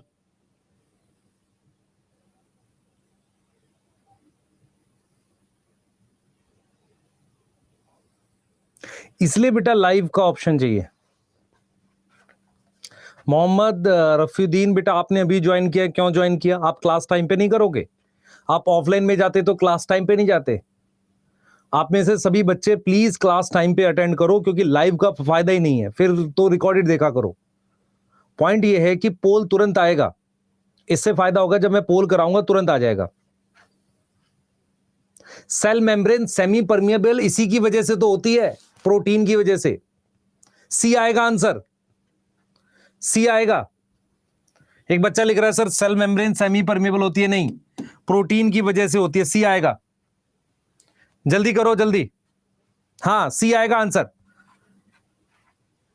सही है? हाँ बिल्कुल सही है। तो membrane present in all living cell, इधर देखो भाई, membrane present in all living cell, yes. Membrane have channels जो क्या करेगा, कंट्रोल करेगा मूवमेंट ऑफ सब्सटेंस। अब मेरी बात सुनो ध्यान से। अब क्या होता है बेटा, सेल को कंट्रोल की जरूरत है, सेल नीड कंट्रोल, ठीक है, और उस कंट्रोल को कौन देता है, डीएनए। मैं फिर रिपीट कर रहा हूं, ध्यान सुनेंगे बेटा। सेल के अंदर, इनसाइड सेल हमारे पास काफी सारे रिएक्शंस हो रहे हैं। यहां तक समझ में आ रहा है, जल्दी बोलो। इनसाइड सेल काफी सारे रिएक्शंस हो रहे हैं बच्चे। सबसे ज्यादा काम प्रोटीन करती है क्योंकि सबसे ज्यादा शेप उसका होता है। तो cell have many reaction occurring, ठीक है।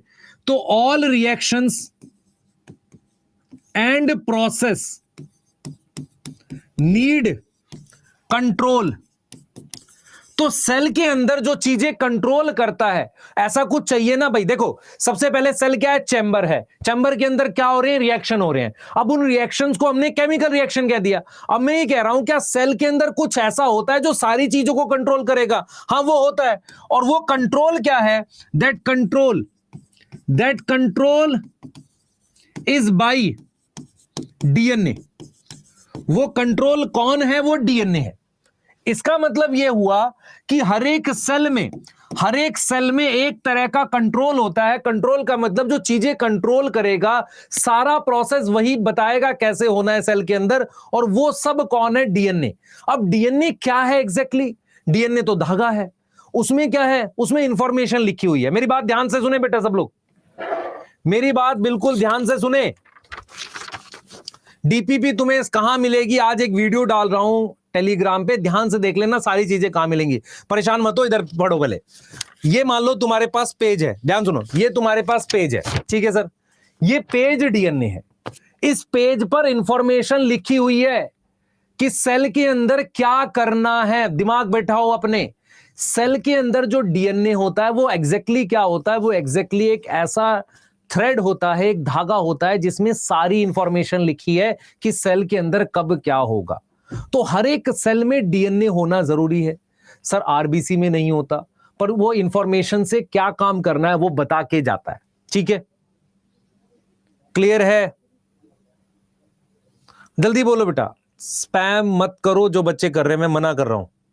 टेलीग्राम का लिंक आपको पता है, हमारा ऑफिशियल चैनल है, उसका टेलीग्राम है, आप देख लोगे, वहां मैं डाल दूंगा, वहां पे एक वीडियो डाल दूंगा प्रॉपर तरीके से, वहां से देख लेना। यूट्यूब पे भी डाल देंगे। पहले इधर समझो मैं क्या बोल रहा हूं। मैं आपसे ये समझाने की कोशिश कर रहा हूं कि किसी भी सेल में डीएनए का होना जरूरी है। आरबीसी में डीएनए नहीं होता, इसका मतलब ये है, जैसे मान लो ऐसा कुछ है कि डीएनए एक तरीके से एक बुक का पेज है या बुक है पूरी, जिसमें सारी इंफॉर्मेशन लिखी है कब क्या करना है। ये चीज समझ में आ रही है? तो डीएनए एक तरह की गाइड है, डीएनए एक तरह का क्या है, कंट्रोल है, जो सब चीजों को कंट्रोल करता है। और वो कैसे करता है, प्रोटीन बनवा के। डीएनए कैसे काम करता है, जैसे मान लो मैं कहता हूं ना कि भाई मैं कह रहा हूं कि मैं मेन कंट्रोल करूंगा, तो मैं कह रहा हूं कि तुम जाओ चाय ले आओ, तो भाई मैं जिसको चाय लेने जाने का काम तो वो कर रहा है ना, पर कंट्रोल मैं कर रहा हूं। तो कहीं ना कहीं डीएनए क्या करता है, कंट्रोल करता है। ये जो डीएनए होता है ना, ये जो डीएनए, ये एक धागा होता है और वो सभी तरह के सेल में मिलेगा। और वो कैसे काम करता है, प्रोटीन बनवा के। इसका मतलब क्या होता है, सुनना ध्यान से। इसका मतलब ये होता है कि सारे सेल में all type of cell should have DNA. लेकिन जिन सेल में डीएनए नहीं है उनमें क्या, तो उनमें डीएनए से कुछ बनाकर कुछ इंफॉर्मेशन छोड़ जाते हैं। फॉर एग्जांपल, मान लो आज तुम्हारे घर पे अभी पेरेंट्स हैं, उनको कहीं बाहर जाना था, उन्होंने एक पेपर पे लिखकर तुम्हें बता दिया कि भाई तुम ये कर लेना। ऐसे ही क्या होता है, आरबीसी का डीएनए शुरुआत में होता है, बाद में हट जाता है। वो कुछ आरएनए या प्रोटीन बनाकर छोड़ जाता है, तुम ये कर लेना।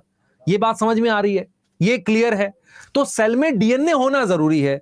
अगर नहीं है तो क्या, तो वो कहीं ना कहीं कुछ इंफॉर्मेशन छोड़ के जाता है। समझ में आया? जैसे सीव ट्यूब है, तो सीव ट्यूब में अपना डीएनए नहीं है, पर उसे कंट्रोल कौन कर रहा है, कंपेनियन सेल कंट्रोल कर रहा है। तो किसी भी सेल में क्या काम चलेगा वो डीएनए से ही कंट्रोल होता है।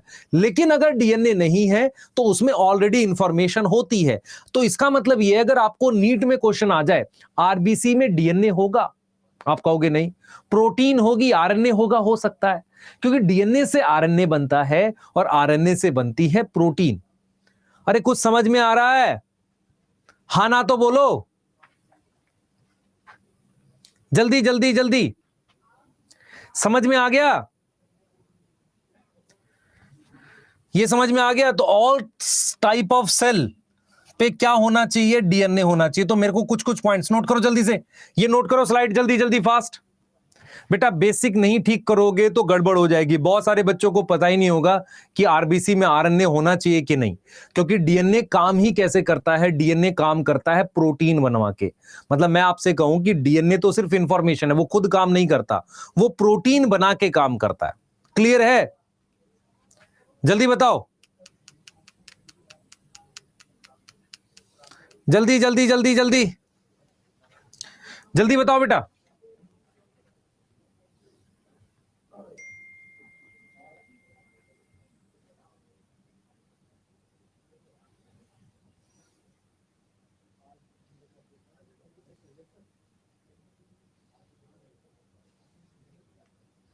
जल्दी जल्दी, ठीक है सर, बढ़िया है, आगे चलो आगे चलो। यहां तक नोट कर लिया? पहले बताओ चैट में, बताओ नोट करा कि नहीं, लिख लो पहले सारे। बेटा वायरस में डीएनए तो होता है, पर वायरस में उस डीएनए के काम करने के लिए चीजें नहीं है। जैसे मैं तेरे से फिर बोलता हूं, मान ले तुम घर में हो, तुम्हारे घर में सब तुम्हारा ऑर्डर सब मानते हो, तुम्हारे घर में 10 नौकर हैं, वो काम करते हैं। आज नौकर छुट्टी पे है ही नहीं, तुम कह रहे हो कि ये कर दो, कौन करेगा? होगा ही नहीं काम। ऐसे ही मान लो वायरस में डीएनए है, लेकिन वहां पर साइटोप्लाज्म नहीं है, वहां पर एंजाइम नहीं है, वहां प्रोटीन नहीं बनेगी, तो काम कैसे होगा? होगा ही नहीं। तो डीएनए क्या है बेटा? डीएनए ऐसा थोड़ी कि बिना साइटोप्लाज्म के काम कर लेगा, नहीं, उसे साइटोप्लाज्म चाहिए। तो कहीं ना कहीं मुझे 2-3 पॉइंट समझ में आ रहे हैं। मुझे यह समझ में आ रहा है कि अगर मेरे पास कोई सेल है, चैट में बताओ जल्दी से, अगर लिख लिया है तो आगे चलेंगे, लिख लिया है तो आगे चले, हाँ लिख लिया है तो आगे चलेंगे बेटा, जल्दी करेंगे जल्दी करेंगे, ठीक है। चैट में बता दो लिख लिया है? यस। एक तो इतना गधा बच्चे हैं 2-3, लाइव क्लास में फॉरवर्ड कैसे करेगा? और मुझे एक चीज बता जरा, देखते हैं ऑप्शंस को कैसे कर सकते हैं, पर स्टिल मैं बोल रहा हूं, अगर तू लाइव क्लास 11 बजे की है, 11 बजे ज्वाइन नहीं कर सकता, क्यों नहीं कर सकता भाई? फिर क्यों पढ़ रहा है ड्रॉपर में? मत पढ़। तुझे ये समझ में नहीं आ रही मैं क्या बोलना चाह रहा हूं? मैं ये कह रहा हूं अपने आप को थोड़ा सा ऐसा बनाओ कि हमें करनी है क्लासेस। अगर क्लास नहीं करेगा बेटा तो कैसे चलेगा? बता, मेहनत करनी है तुमने, ठीक है? हाँ लिख लिया, मैं टाइम दे तो रहा हूं तेरे को। कैसे डाउट आएगा? डाउट पूछ चैट में, चैट में तुरंत बताऊंगा। इधर आ देख, क्या क्या फीचर है, सुन ले ध्यान से। सेल हैव फॉलोइंग फीचर, क्या क्या फीचर? इधर देख ध्यान से बेटा, क्या क्या फीचर है। सबसे पहले सेल में क्या क्या होना चाहिए? सेल मेम्ब्रेन होनी चाहिए। सर ठीक है, हमने सेल मेम्ब्रेन लिख दी। दूसरा, प्रोटीन के चैनल या कई बार पंप हो सकते हैं, दोनों प्रोटीन के बनते हैं। तीसरा, हमारे पास क्या होना चाहिए? साइटोप्लाज्म होना चाहिए जिसमें केमिकल रिएक्शन हो और एंजाइम प्रेजेंट हो, केमिकल रिएक्शन और एंजाइम प्रेजेंट हो, ये थर्ड है। फोर्थ, सेल मेम्ब्रेन है, ठीक है, प्रोटीन चैनल और पंप है, फिर हमारे पास साइटोप्लाज्म है। ध्यान सुनेंगे बेटा, सेल मेम्ब्रेन है, ठीक है, प्रोटीन चैनल और पंप है, फिर हमारे पास साइटोप्लाज्म है, ये हो गया। अब जरा और सुनो ध्यान से, और सुनो और सुनो। तो इसके अलावा और क्या कर सकते हैं सर? और बता देता हूं, और हमारे पास डीएनए होना चाहिए। डीएनए क्या होगा? डीएनए में इंफॉर्मेशन स्टोर है। इंफॉर्मेशन क्या है? स्टोर है। किस लिए? For complete function of cell. Complete function of cell, किसी भी सेल के कंप्लीट फंक्शन के लिए इंफॉर्मेशन किसमें स्टोर है? डीएनए में स्टोर है। क्या ये चीज समझ में आ रही है? ठीक है सर। इसके अलावा क्या चाहिए? इसके अलावा क्या होता है बेटा, सुनना ध्यान से। इसके अलावा डीएनए क्या करता है? डीएनए बनाता है आरएनए। मतलब डीएनए की जो इंफॉर्मेशन है, डीएनए की जो इंफॉर्मेशन है वो क्या होती है? कॉपी होती है। कॉपी किसमें होगी? आरएनए में। आरएनए क्या बनाता है? आरएनए बनाता है प्रोटीन, और ये प्रोटीन फंक्शन करती है, प्रोटीन फंक्शन करती है। आरएनए से प्रोटीन बनाने के लिए मुझे क्या चाहिए? राइबोसोम चाहिए। तो राइबोसोम क्या है? एक ऑर्गेनल है। क्या है? ऑर्गेनल है। मेरी बात समझो ध्यान से, मैं क्या समझाने की कोशिश कर रहा हूं। मैं कह रहा हूं डीएनए से आरएनए, मतलब क्या हुआ? ये डीएनए है, तो इस डीएनए की जो इंफॉर्मेशन है वो किस में कॉपी होती है? वो आरएनए में कॉपी होती है। फिर उस आरएनए से हम क्या बनाते हैं? उस आरएनए से प्रोटीन बनाते हैं। प्रोटीन बनाने के लिए मुझे क्या चाहिए? ये प्रोटीन बना दी मैंने, देखो ये रही प्रोटीन, ये रही प्रोटीन, देखो भाई ये प्रोटीन है मेरे पास, मान लो। इस प्रोटीन बनाने के लिए मुझे क्या चाहिए? राइबोसोम चाहिए। तो इसका मतलब कौन सी ऑर्गेनल सारे सारे सेल में मिलेगी? राइबोसोम मिलेगी। अरे यहां तक समझ में आ रहा है? जल्दी बोलो। तो ये चीजें सारे सेल में होनी चाहिए। क्या क्या? सेल मेम्ब्रेन होना चाहिए, ठीक है, क्लियर है, ठीक है, जल्दी बोलो, जल्दी बोलो।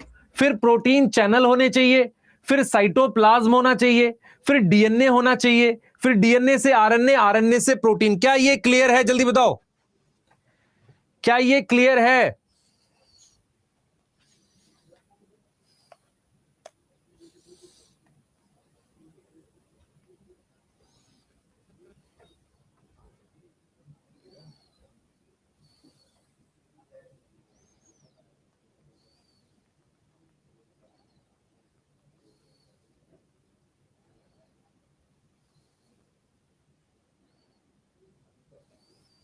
जल्दी बोलो बेटा।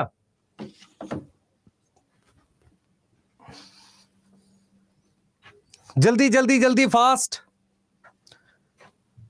हाँ, क्या ये सुनो, साइटोप्लाज्म होगा क्योंकि केमिकल, मैं एक बार सारी चीजें रिवाइज कर देता हूं, सुनना ध्यान से, फिर से रिपीट कर रहा हूं। तुम्हारे पास सेल क्या क्या चाहिए? सर सेल मेम्ब्रेन चाहिए, सही है सर, ठीक है। उसके बाद ए को बी में कन्वर्ट कर रहा हूं, क्या चाहिए? सर एंजाइम चाहिए, ठीक है। और क्या चाहिए? मेटाबॉलिक रिएक्शन होगा। अब ये हो गया डीएनए, ध्यान दो, ये डीएनए है। डीएनए की इंफॉर्मेशन को कॉपी करते आरएनए में, ये बना दिया आरएनए। अब आरएनए से हमारे पास प्रोटीन बनती है, ये बना दी हमने प्रोटीन। प्रोटीन बनाने के लिए हमें क्या चाहिए? राइबोसोम चाहिए। ये समझ में आ रहा है? बोलो जल्दी। तो आरबीसी में राइबोसोम रख सकते हो, कोई दिक्कत नहीं है, कोई दिक्कत नहीं है, रख सकते हो, छोटी ऑर्गेनल होती है, पर ईआर नहीं होगा, गोल्जी बॉडी नहीं होगा। क्या ये चीजें समझ में आ रही है? क्या ये चीजें समझ में आ रही है? जल्दी बताओ। मैं आपसे पूछूं आरएनए क्या होता है?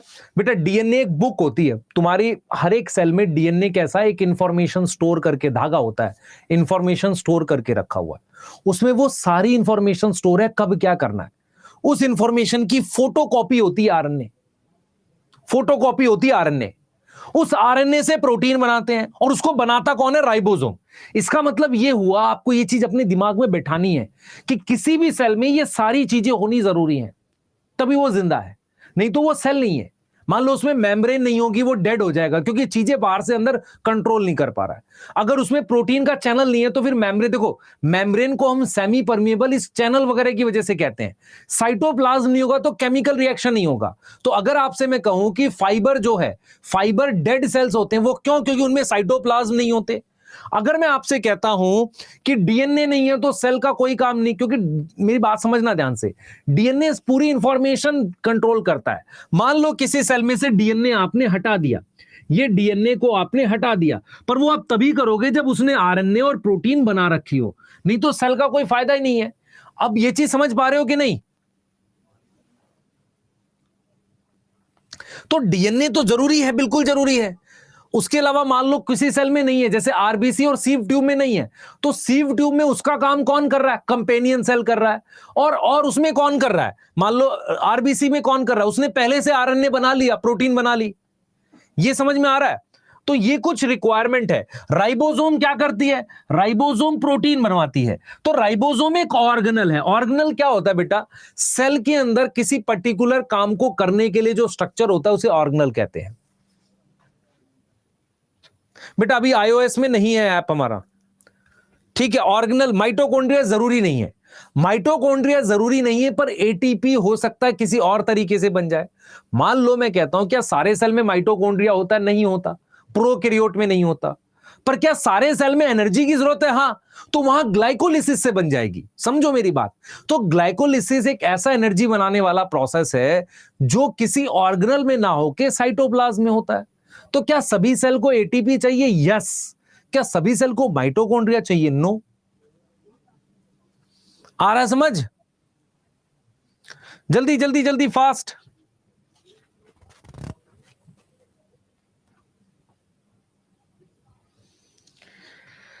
जल्दी बताओ।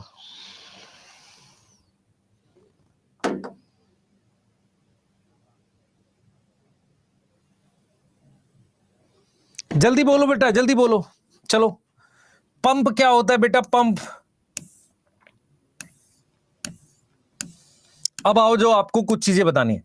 यहां तक अगर नोट कर लिया है तो जल्दी बताओ। अगर यहां तक सारा समझ में आ गया है तो मैं कुछ क्वेश्चंस दे रहा हूं, मुझे बताना कि आपको चीजें समझ में आई हैं कि नहीं। क्वेश्चन 1 स्टेटमेंट वाला क्वेश्चन है दोनों। क्वेश्चन 2 भी स्टेटमेंट वाला है। इसमें क्या कर रहा हूं मैं? Only S1 correct. बी है ओनली S2 करेक्ट। सी है both S1 and S2 correct. और डी है बोथ रॉन्ग।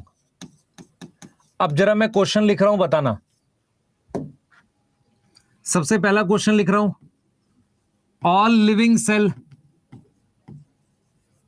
Have organelle. ठीक है। दूसरा मैंने क्या लिखा है? Fibre is dead cell not have membrane and cytoplasm. और ये सच बात है कि जो जो फाइबर होते हैं ना, जाइलम फाइबर और फ्लोएम फाइबर, उनके अंदर ना मेम्ब्रेन होती है ना साइटोप्लाज्म होता है, और वो डेड सेल्स होते हैं। देख लो जरा, बताओ जल्दी से क्या आंसर आएगा भाई, चैट में लिखो। चलो पोल कराते हैं, देखें आप में से कितने बच्चे पोल करते हैं फटाफट से।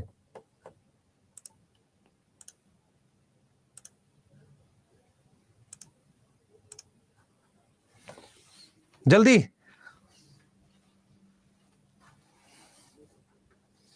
आया? जल्दी बताओ। हाँ सर, सही है, सही है, सही है, सही है, बढ़िया बढ़िया बढ़िया। सी आएगा बेटा, दोनों ठीक है भाई। ऑर्गेनल होना जरूरी है, चाहे राइबोसोम हो, और फाइबर क्या है? डेड सेल है। दोनों ठीक है बेटा, डेड सेल है क्योंकि ना उसमें मेम्ब्रेन होती है ना साइटोप्लाज्म होता है। याद रखो बच्चे कि जो डेड सेल्स होते हैं ना, जैसे जाइलम फाइबर वगैरह, उनमें मेम्ब्रेन भी नहीं होती ना साइटोप्लाज्म होता है। ठीक है, क्लियर है ना? पोल आया था नहीं आया था? यस नो बताओ। अरे पोल आया था तुम्हारा?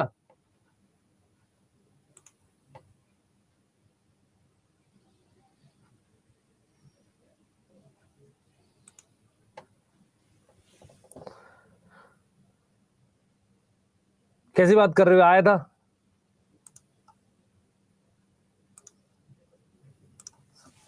ठीक है, चलो और एक और क्वेश्चन लिख देते हैं।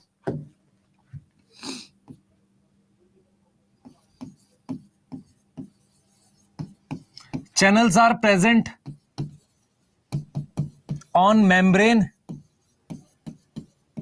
and inside cytoplasm.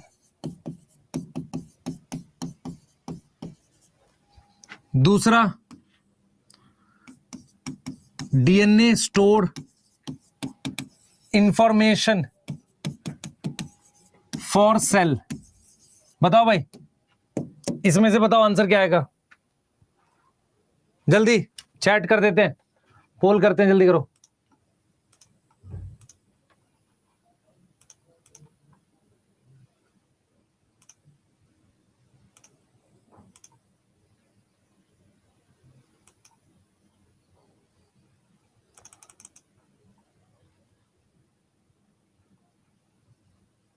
आ गया होगा बेटा, बी आएगा। सुनो ध्यान से, पहला गलत है। जो चैनल्स हो सकते हैं सिर्फ मेम्ब्रेन पर होते हैं, साइटोप्लाज्म में नहीं होते, ये गलत है ये चीज। और DNA store information for cells, ठीक है।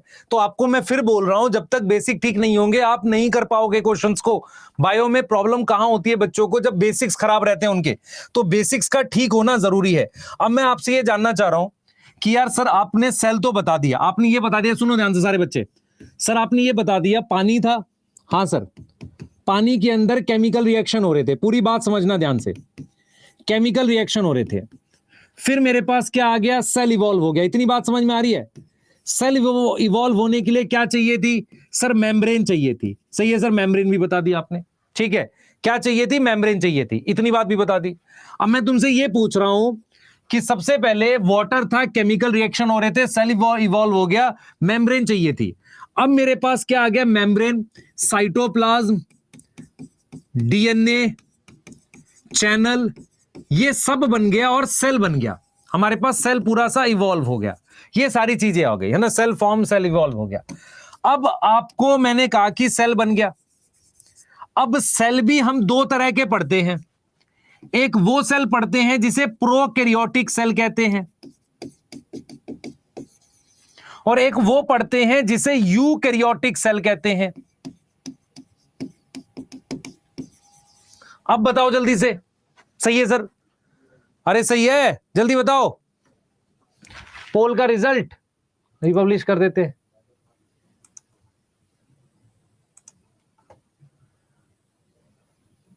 हो गया होगा पब्लिश यार।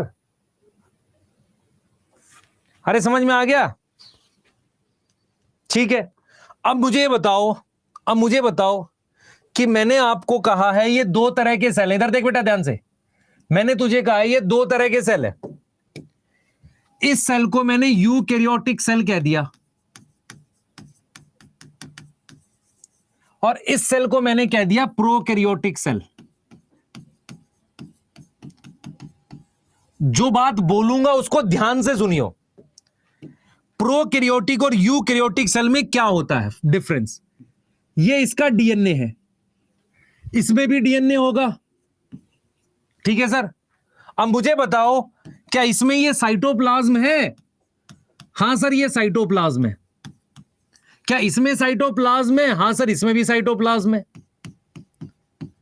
इसमें मेम्ब्रेन है? हां सर इसमें भी मेम्ब्रेन है। इसमें भी मेम्ब्रेन है? हां सर ये भी मेम्ब्रेन है। अब ये मेम्ब्रेन किसकी बनी हुई है? ये मेम्ब्रेन किसकी बनानी चाहिए भाई? बाहर भी पानी है अंदर भी पानी, ये लिपिड की बनी है।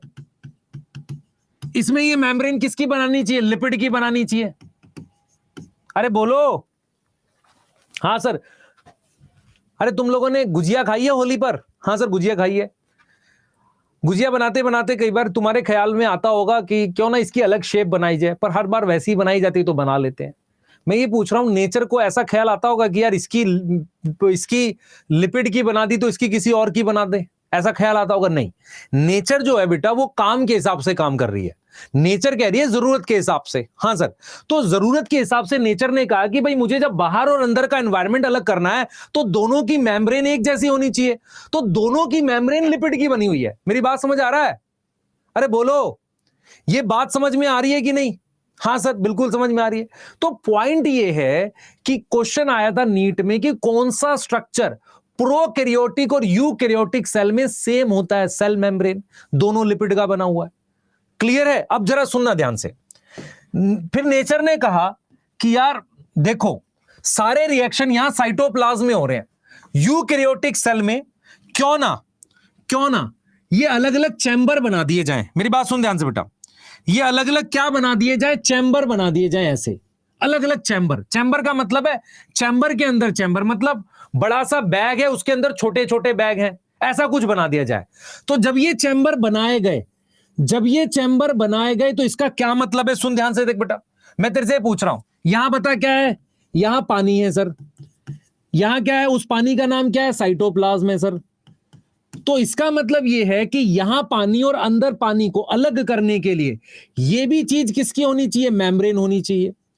और ये जो मेम्ब्रेन है ये भी किसकी बनेगी, लिपिड की। हम करना क्या चाह रहे हैं, हम ये करना चाह रहे हैं कि जैसे यहां ए कन्वर्ट हुआ है बी में और सी कन्वर्ट हुआ है डी में, हमने इस वाले रिएक्शन और इस वाले रिएक्शन की जगह अलग अलग कर दी। कैसे, हमने चैम्बर बना दिए। ये जो चैम्बर है इन चैम्बर को हम कहते हैं मेम्ब्रेन बाउंड ऑर्गेनल। कैसी ऑर्गेनल, मेम्ब्रेन बाउंड ऑर्गेनल। और ये जो स्ट्रक्चर है जो डीएनए को अलग करता है इसका नाम हमने न्यूक्लियस रख दिया। इसका मतलब यह हुआ कि यहां पर जो डीएनए है वो किसमें है, वो साइटोप्लाज्म में है। यहां हमने कोई चैम्बर बनाया, चैम्बर के अंदर चैम्बर बनाया नहीं। यूकैरियोटिक में क्या होता है, एक नए चैम्बर बनते हैं। अब मैं आपसे सवाल पूछता हूं, ये नए चैम्बर क्या है, एंडोप्लाज्मिक रेटिकुलम, माइटोकॉन्ड्रिया। इसका मतलब इनके अंदर अलग रिएक्शन हो रहे होंगे जो साइटोप्लाज्म में नहीं हो रहे। मेरी बात समझ में आ रही है कि नहीं, बोलो, अरे बोलो। तो मैंने डीएनए इन साइटोप्लाज्म को क्या नाम दे दिया, न्यूक्लियोइड। सही है सर। और इसमें सारे रिएक्शन कहां हो रहे हैं, ऑल रिएक्शन कहां हो रहे हैं, साइटोप्लाज्म में हो रहे हैं। और यहां पर दो लोकेशन है, या तो ऑर्गेनल के अंदर हो रहा है या साइटोप्लाज्म में हो रहा है। मेरी बात समझ में आ रही है। तो ऐसे सेल को मैंने क्या बोल दिया, यूकैरियोटिक सेल बोल दिया। और ऐसे सेल को मैंने क्या बोल दिया, प्रोकैरियोटिक सेल बोल दिया। मैंने बेटा बहुत अच्छे अच्छे बच्चों से जब ये सवाल पूछा कि ऑर्गेनल की मेम्ब्रेन किसकी बनी होती है, वो कंफ्यूज रहते हैं। आप अगर ध्यान से सोचो, यहां भी साइटो लिक्विड है, अंदर भी लिक्विड है। उन दोनों लिक्विड को तो वही केमिकल रखो ना। कौन सा केमिकल रखोगे, लिपिड की, फॉस्फोलिपिड की बना लो ना मेम्ब्रेन। क्या फर्क पड़ रहा है, फर्क कहां पड़ेगा, चैनल अलग कर दो, मतलब गेट अलग कर दो, चीजें अलग मूव करनी है। तो अगर आपसे कोई पूछे ईआर की मेम्ब्रेन किसकी बनी हुई है, क्वेश्चन देखो कितना शानदार क्वेश्चन है। अगर आपसे कोई पूछे कि एंडोप्लाज्मिक रेटिकुलम की membrane, membrane of ER is made up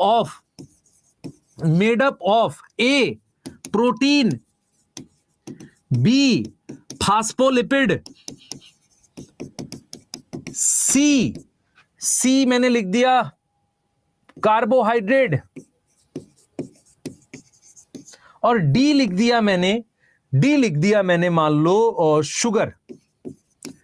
या प्रोटीन की जगह न्यूक्लिक एसिड कर देते हैं। तो ये एक लॉजिकल बात है कि वहां भी तो अलग करना है।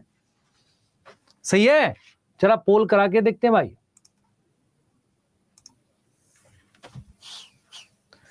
देख लो, तो आंसर भी आएगा। तो इसका मतलब अगर आपसे मैं बोलूं कि आपको पढ़ाया जाएगा ये आगे जाके कि भाई ये माइटोकॉन्ड्रिया है, ये माइटोकॉन्ड्रिया की आउटर और इनर मेम्ब्रेन है, ये आउटर है ये इनर है, ये दोनों लिपिड की बनी होंगी। सही है, लेकिन फर्क क्या होगा, इनमें प्रोटीन का अमाउंट कम ज्यादा होगा। प्रोटीन क्या करती है, काम ज्यादा करती है। तो जितना ज्यादा मेम्ब्रेन काम कर रही होगी उतना ज्यादा प्रोटीन लगा होगा। अब एनसीईआरटी लिखती है कि इनर मेम्ब्रेन में ज्यादा प्रोटीन होती है। इसका क्लियर कट मतलब है कि इनर मेम्ब्रेन ज्यादा एक्टिव है आउटर मेम्ब्रेन से।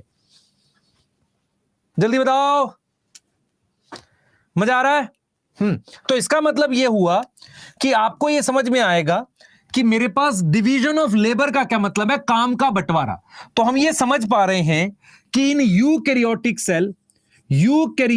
सेल हमारे पास मेम्ब्रेन का क्या मतलब होता है, लिपिड की मेम्ब्रेन, लिपिड वाली, बाउंड मतलब चारों तरफ, ऑर्गेनल होती हैं, जिससे यहां अंदर और बाहर के रिएक्शंस जो हैं अलग अलग होते हैं। पोल का रिजल्ट नहीं आया? अच्छा, एक मिनट चेक करने दो, आ गया होगा, नहीं आया? अब चेक करो, अब अच्छा, एक मिनट मैं चेक कर लूं, रुक जाओ।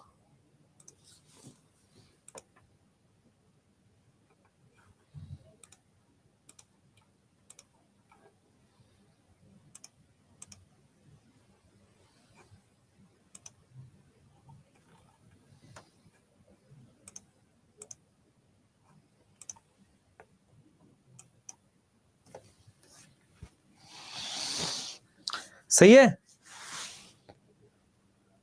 हाँ अब आएगा बेटा, चलो देखते हैं। आयुष, आपको क्या स्टेटमेंट समझ नहीं आई? सेकंड स्टेटमेंट नहीं समझ में आई? कौन सी statement second? DNA store information सही तो है। फाइबर बेटा, हम फ्लोएम फाइबर और जाइलम फाइबर सेल होते हैं, उनके मास मेम्ब्रेन नहीं होती, डेड होते हैं वो। ठीक है, इधर आ जा जल्दी से। क्या ये समझ में आ गया? अब सर आपने तो साइटोप्लाज्मिक स्ट्रीमिंग की बात से खोला था चैप्टर, यहां से खोला था। देख मेरी बात सुन ध्यान से, मैं एक तेरे से सवाल पूछता हूं, एक चीज और समझ। देख मेरी बात समझ ध्यान से, सुनियो ध्यान से, सुनियो बहुत ध्यान से सुनियो। मान लो हम गरीब है, हमारे पास एक ही रूम का घर है, तो क्या होगा, उसी में किचन बना लेंगे, उसी में सोने की जगह, वहीं बैठने की, सब कुछ उसी में। जैसा कि हमारे पास प्रोकैरियोटिक सेल। थोड़ा सा घर बड़ा हो गया तो हमने हर जगह अलग अलग बना लिए, है ना। बाथरूम अलग है ना, किचन अलग है, ड्राइंग रूम अलग है। ठीक है, अब पॉइंट ये है कि प्रोकैरियोटिक सेल छोटा होता है, सेल का मैक्सिमम पार्ट यहां आउटर एनवायरनमेंट के कांटेक्ट में आता है। तो चीजें कैसी होती हैं, सुनना ध्यान से, चीजें कैसी होती हैं, समझना इस बात को। चीजें कैसी होती हैं, यहां पर चीजें ऐसी होती हैं कि ज्यादातर पार्ट कांटेक्ट में आ जाता है, तो आसानी से चीजें अंदर और बाहर मूव कर जाती हैं। यूकैरियोटिक सेल में जैसे यहां पर कोई चीज है, वो इसके कांटेक्ट में नहीं है, तो उसके लिए क्या करना पड़ता है, इस चीज को, साइटोप्लाज्म को लगातार घुमाना पड़ता है ताकि चीजें इधर उधर फैले, डिस्ट्रीब्यूट हो। तो आपको समझना पड़ेगा कि यूकैरियोटिक सेल बड़ा होता है, उसमें काम का बंटवारा होता है और चीजों को डिस्ट्रीब्यूट करना पड़ता है, मूव करना पड़ता है, उसके लिए उसका साइटोप्लाज्म मूव करता है। प्रोकैरियोटिक सेल छोटा होता है क्योंकि उसमें ऑर्गेनल वैसे भी नहीं है, वैसे भी साइज में छोटा है, तो सारी चीजें मेम्ब्रेन के कांटेक्ट में आती हैं, तो इसका साइटोप्लाज्म इस तरीके से नहीं घूमता। आपको जो मैंने यहां पर बात लिखी थी स्टार्टिंग में कि साइटोप्लाज्मिक स्ट्रीमिंग क्या होती है, किसी भी सेल में अगर साइटोप्लाज्म इस तरीके से घूम रहा है उसे साइटोप्लाज्मिक स्ट्रीमिंग कहते हैं। ठीक है, साइटोप्लाज्मिक स्ट्रीमिंग की जरूरत क्या पड़ी कि अगर मेरे पास यहां कोई केमिकल है, इसको मैं यहां ले जाना चाहता हूं। अब आपको समझना पड़ेगा कि सेल अगर पहले से बहुत छोटा है तो चीजें ऑलरेडी अच्छे से डिस्ट्रीब्यूट होती है और सब कुछ किसके कांटेक्ट में होती है, मेम्ब्रेन के, आसानी से चीज बाहर जा सकती है। तो प्रोकैरियोटिक सेल में साइटोप्लाज्मिक स्ट्रीमिंग नहीं होती, छोटा सेल होता है, उसकी ज्यादातर चीजें मेम्ब्रेन के कनेक्ट में होती है, आसानी से मूवमेंट हो जाएगी। यूकैरियोटिक सेल में होती है। कुछ समझ में आ रहा भाई? बोलो यार। पोल का रिजल्ट के लिए मैं देखता हूं इसमें भी क्यों नहीं आ रहा है ना, इस पर भी बात करेंगे। ठीक है, चलें आगे। अरे चलें आगे, जल्दी बताओ। मैंने तेरे को क्या समझाया, सुन मेरी बात, सुन ध्यान से सुन। अगर घर बड़ा होगा तो चीजें घर के अंदर भी मूव करने के लिए कोई चाहिए ना भाई, यहां से वहां ले जाने के लिए। घर छोटा होगा, मान लो तुम एक ही रूम का घर है, तो यहाँ किचन है, यहाँ ये है, तो यहां से उठा के यहीं दे दो, यहीं खा लेगा। पॉइंट ये है कि अगर यूकैरियोटिक सेल बड़ा है, चैम्बर्स हैं, तो साइटोप्लाज्म मूव करता है, तो चीजें डिस्ट्रीब्यूट होती हैं। समझ इस बात को, क्लियर है? बता, आ रही बात समझ? जल्दी बता। जो बच्चे अभी जस्ट जुड़े हैं मैं उनके लिए बता देता हूं, हम चैप्टर के बीच में नहीं जुड़ पाएंगे ऐसे कभी भी। आपको क्या करना है, स्टार्टिंग से लास्ट तक पूरी क्लास को ध्यान से देखना है। ठीक है, क्लियर है? यस यस सर, आ गई समझ। देखें भाई, तो क्या हम ये बातें एक्सप्लेन कर सकते हैं, what is cytoplasmic streaming? Cytoplasm move करता है, किसमें होता है, किसमें होता है? यूकैरियोट्स में। ठीक है, why organelles form, division of labour, chamber है, चैम्बर है।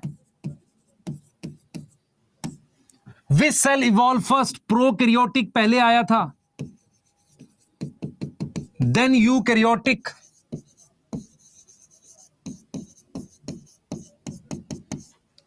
DNA present in both type of cell, yes, पर प्रोकैरियोटिक में कहां है? साइटोप्लाज्म में। और यूकैरियोट में कहां है? सर यूकैरियोट में कहां है? न्यूक्लियस में। क्या बोर्ड पर लिखी हुई सारी बातें याद आ रही हैं? जल्दी बोलो, क्या ये बातें आपके दिमाग में बैठ गई हैं? जल्दी जल्दी चैट में बताएंगे, चैट में आंसर बताएंगे बेटा, जल्दी बताओ, चैट में बताओ।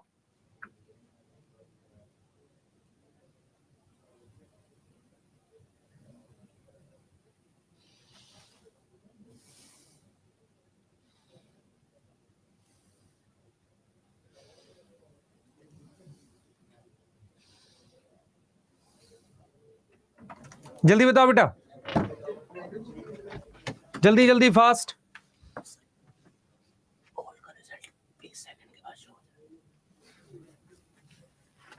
ठीक है, जल्दी आ जाओ, जरा ये वाले क्वेश्चन करो, फिर कुछ टर्म्स बताऊंगा। अरे यहां तक ठीक है ना, ऑल सेट, बढ़िया है। यहां तक लिख लिया तुमने, पहले ये लिख लो, अगर नहीं लिखा है तो फिर अगली स्लाइड लिखो। जल्दी करेंगे बेटा, फास्ट। सर डोपा मिलेगा, बिल्कुल मिलेगा, डोपा भी मिलेगा। जल्दी करो, जल्दी जल्दी फास्ट।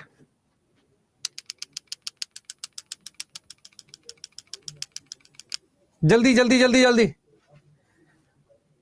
ये वाला लिख लो। और मैं चाह रहा था एक क्वेश्चन कर लो आप, साइटोप्लाज्म इज प्रेजेंट इन, बताओ, पोल करते हैं इसका, देख लो, ये है और ये है। साइटोप्लाज्म इज प्रेजेंट इन, करो क्वेश्चन, देखते ही आंसर लगा देते एकदम, मुझे पोल करने भी नहीं देते।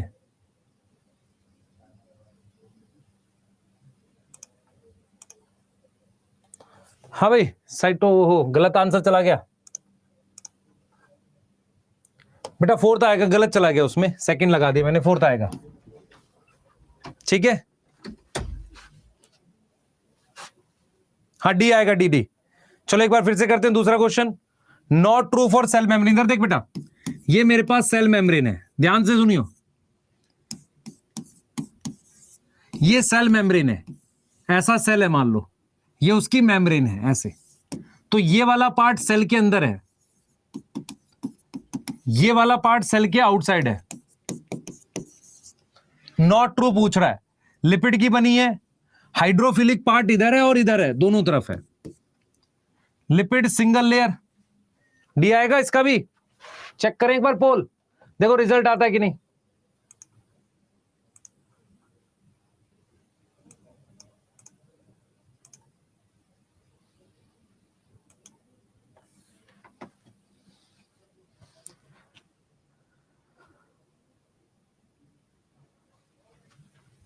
देखो एक बार जल्दी से बेटा,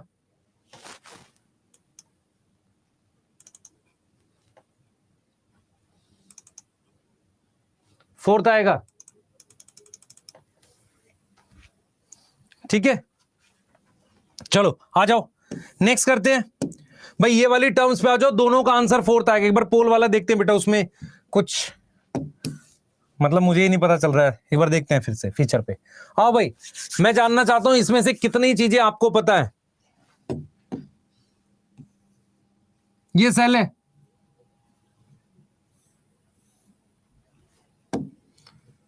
ये टर्म्स पता है आपको, एक्स्ट्रा सेलुलर, इंट्रासेलुलर, इंटरसेलुलर, जल्दी बताओ, ये टर्म्स पता है?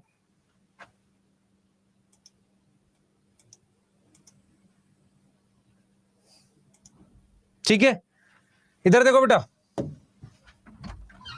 ये सेल है हमारे पास, ध्यान सुनो बेटा, ये सेल है हमारे पास, ये सेल है। अब देखो, इनसाइड सेल, सेल के अंदर, उसको हम क्या बोलेंगे? इंट्रासेलुलर। ठीक है, सेल के बाहर, यहां आउटसाइड सेल, उसको क्या बोलेंगे? Extra cellular. अब जरा अब जो बता रहा हूं वो सुनना ध्यान से। एक सेल ये है, दूसरा सेल ये है, तीसरा सेल ये है, यहां पर कोई चीज है तो इसको इंटरसेलुलर बोलेंगे। बोलो जल्दी से, अरे समझ में आया? नहीं आया? आप में से बहुत सारे बच्चों को एक्स्ट्रा सेलुलर और इंटरसेलुलर में प्रॉब्लम हो जाती है कई बार। एक्स्ट्रा सेलुलर का मतलब होता है कि सेल के बाहर, आप देखो क्वेश्चन लिखूंगा, क्वेश्चन लिख रहा हूं मैं यहां पर कि metabolic reaction occur A extracellular, B intercellular,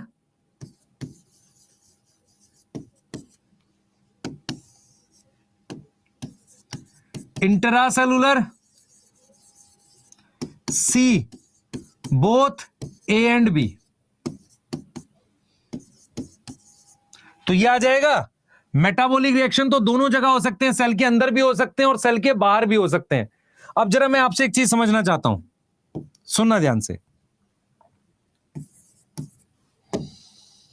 ये इंटरसेलुलर कब यूज करेंगे? जब मेरे पास क्या हो, मल्टी सेलुलर चीज हो, जब ऑर्गेनिज्म कैसा हो, मल्टी सेलुलर ऑर्गेनिज्म हो, तब ये वर्ड यूज करते हैं नॉर्मली। अरे बोलो, समझ आ रहा नहीं आ रहा? मेरी बात समझ ध्यान से। इंट्रा सेलुलर का मतलब होता है सेल के अंदर, सेल के अंदर मतलब इंट्रा सेलुलर, एक्स्ट्रा सेलुलर मतलब सेल के बाहर। तो मेटाबॉलिक रिएक्शन तो दोनों जगह हो सकते हैं। अब मैं आपसे जरा ये भी लिखता हूं, enzyme form A intercellular, B extracellular, C intracellular, D all. बताओ अब, एंजाइम बनते कहां पर है? हमेशा सेल के अंदर, काम बाहर भी कर सकते हैं। तो हमेशा कहां बनेंगे? सेल के अंदर। अरे समझ में आया नहीं आया? जल्दी बोलो, समझ में आया मैंने क्या बोला? एक सिंगल सेल दे रखा है, उसके बाहर हम लिख सकते हैं एक्स्ट्रा सेलुलर, 2-3 सेल दे रखे हैं, उनके बीच में लिख सकते हैं इंटरसेलुलर, और सेल के अंदर को हम लिखते हैं इंट्रासेलुलर। एंजाइम क्या है बेटा? प्रोटीन है, डीएनए से बनता है, वो हमेशा सेल के अंदर बनेगा, काम दोनों जगह कर सकता है। अरे चमकीस है, बता दो, जल्दी जल्दी बताओ, चमकीस है? समझ आ गया? फास्ट, जल्दी जल्दी बताओ। हां सही है, समझ आ रहा है? ये छोटी छोटी बातें तुम गलत करके आते हो, बिल्कुल ठीक है। बच्चे मेरी बात समझ ध्यान से। अगर मान ले ये सेल अमीबा होता, अमीबा कैसा सेल है? अमीबा सिंगल सेल है। अगर अमीबा में बहाना खाना बाहर से अंदर आता है, तो उसमें डाइजेशन कौन सा होगा? इंट्रासेलुलर होगा। ठीक है सर, सही है।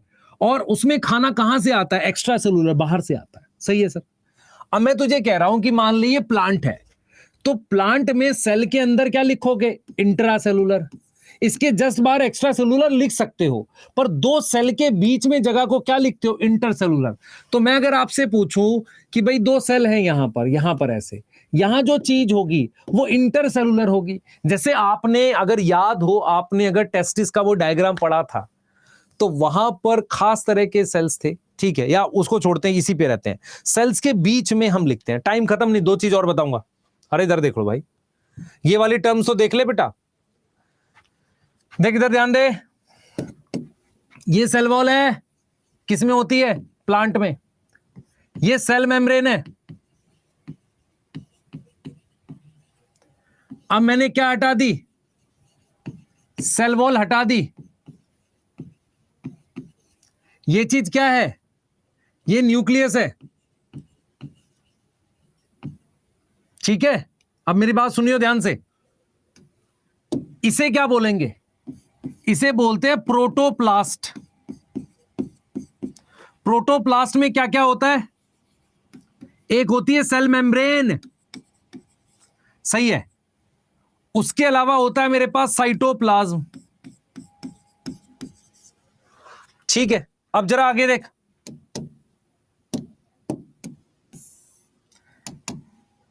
अब आपने सेल मेम्ब्रेन भी हटा दो।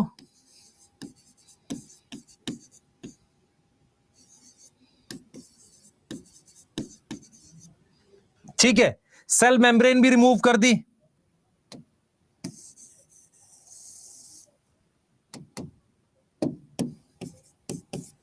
प्रोटोप्लाज्म लिख लो। ठीक है, क्लियर है? हाँ सही है, ठीक है। तो हम क्या कर रहे हैं बेटा, आप इतने पे रखो क्योंकि मैं इसको कल ही डिस्क्राइब करूंगा, मेरे को टाइम चाहिए इसके लिए आपको समझाने के लिए। यहीं रखते हैं इसको, ठीक है। अभी बेटा क्या करो आप लोग, आप सबसे पहले आप देखो, इसको कल डिस्कस करेंगे क्योंकि मुझे टाइम चाहिए और अभी आपकी क्लास भी है। मेरे पास सेल वॉल है और ये सेल मेम्ब्रेन है। अगर मैं सेल वॉल हटा देता हूं तो प्रोटोप्लास्ट बनता है। ये मैं पढ़ा क्यों रहा हूं? आप में से बहुत सारे बच्चों ने वो पढ़ा है, क्या नाम है, सोमैटिक हाइब्रिड, कभी सुना है? हाँ सर सुना है। सोमैटिक हाइब्रिड कैसे बनाते हैं इसको फ्यूज करके, ठीक है। यहीं तक कराते हैं क्योंकि टाइम आपको जस्ट आगे है। आज की क्लास बेसिक थी, कल हल्का सा बेसिक और पढ़ के चैप्टर स्टार्ट हो जाएगा। आपके लिए स्पेशल इसलिए रखा गया इन चीजों को बताने के लिए, बहुत सारे बच्चों को डाउट रहता है। ये मेरी रिस्पॉन्सिबिलिटी है, बिल्कुल जीरो से लास्ट तक आपको लेकर जाए। जिस दिन आप कोई भी चैप्टर फिनिश करेंगे वो 100% आपको अच्छे से आता रहेगा। ये हम लोगों की रिस्पॉन्सिबिलिटी है। ऐप में कुछ भी चीजें अपडेट है, हम धीरे धीरे लगे हुए हैं, उन चीजों को कर रहे हैं, तो आपको पेशेंटली क्लास करनी पड़ेगी। पर मैं एक चीज फिर बोल रहा हूं, क्लास की टाइमिंग अगर हमारे पास 11 बजे की है तो आप 11-1-11-2 बजे तक कम से कम, मतलब 1-2 मिनट लेट पर ज्वाइन कर लिया करो और पूरी क्लास देखा करो। नहीं तो नेक्स्ट टाइम आप फिर रिकॉर्डेड ही देख पाओगे। ये समझ लो ध्यान से। आप क्लास ज्वाइन तो कर लोगे लेकिन वहीं से कर पाओगे जहां से क्लास चल रही होगी। रीजन क्या है? क्योंकि लाइव आता है एकदम, पोल भी एकदम, मतलब जो भी क्वेश्चन पूछूंगा तुरंत आंसर आएगा, वो इसलिए रखा जाता है ऐसा, ठीक है। डीपीपी आज आप चाहो तो सॉल्व कर लो, कुछ क्वेश्चन कर पाओगे, कुछ नहीं कर पाओगे। डीपीपी कहां मिलेगी? वहां पर आपको डीपीपी का एक सेक्शन है। आपने क्या करना है, अपने ऐप में एग्जाम मोड रखना है। एग्जाम मोड का रखकर जब आप वहां देखेंगे तो आपको एक डीपीपी का सेक्शन है, वहां आपको डीपीपी मिल जाएगी पीडीएफ की फॉर्म में। आज उसके सॉल्यूशन भी मिल जाएंगे। सॉल्यूशन मैं ही बना रहा हूँ, सारे टीचर्स बना रहे होंगे, ठीक है। तो एक दिन का आज का है टाइम आपका, आज आप ध्यान से आज का रिवाइज कर लें। बेटा जब हम स्टार्ट करते हैं, शुरुआत हमेशा ऐसी लगती है कि ये धीरे हुई है, लेकिन जब हम लगातार पढ़ेंगे तो आपको सारी चीजें समझ आएंगी और सारी चीजें बेसिक्स कंप्लीट करोगे, ठीक है बेटा। डीपीपी के लिए क्या अलग से नोटबुक बनाए? आप बना सकते हो, जिन बच्चों को बिल्कुल 12th पास किया है, एकदम फ्रेशर है, ठीक है। चलिए नेक्स्ट क्लास में मिलेंगे हम लोग कल 11 बजे हमारी नेक्स्ट क्लास है, पढ़ेंगे इसे आगे, ठीक है बेटा। आज कुछ स्पेशल है 6 बजे। हाँ भाई स्पेशल है 6 बजे, देखते हैं मिलेगा कुछ ना कुछ। स्पेशल लड्डू मिलेंगे खाने के लिए, आ जाओ, ठीक है। चलो बाय।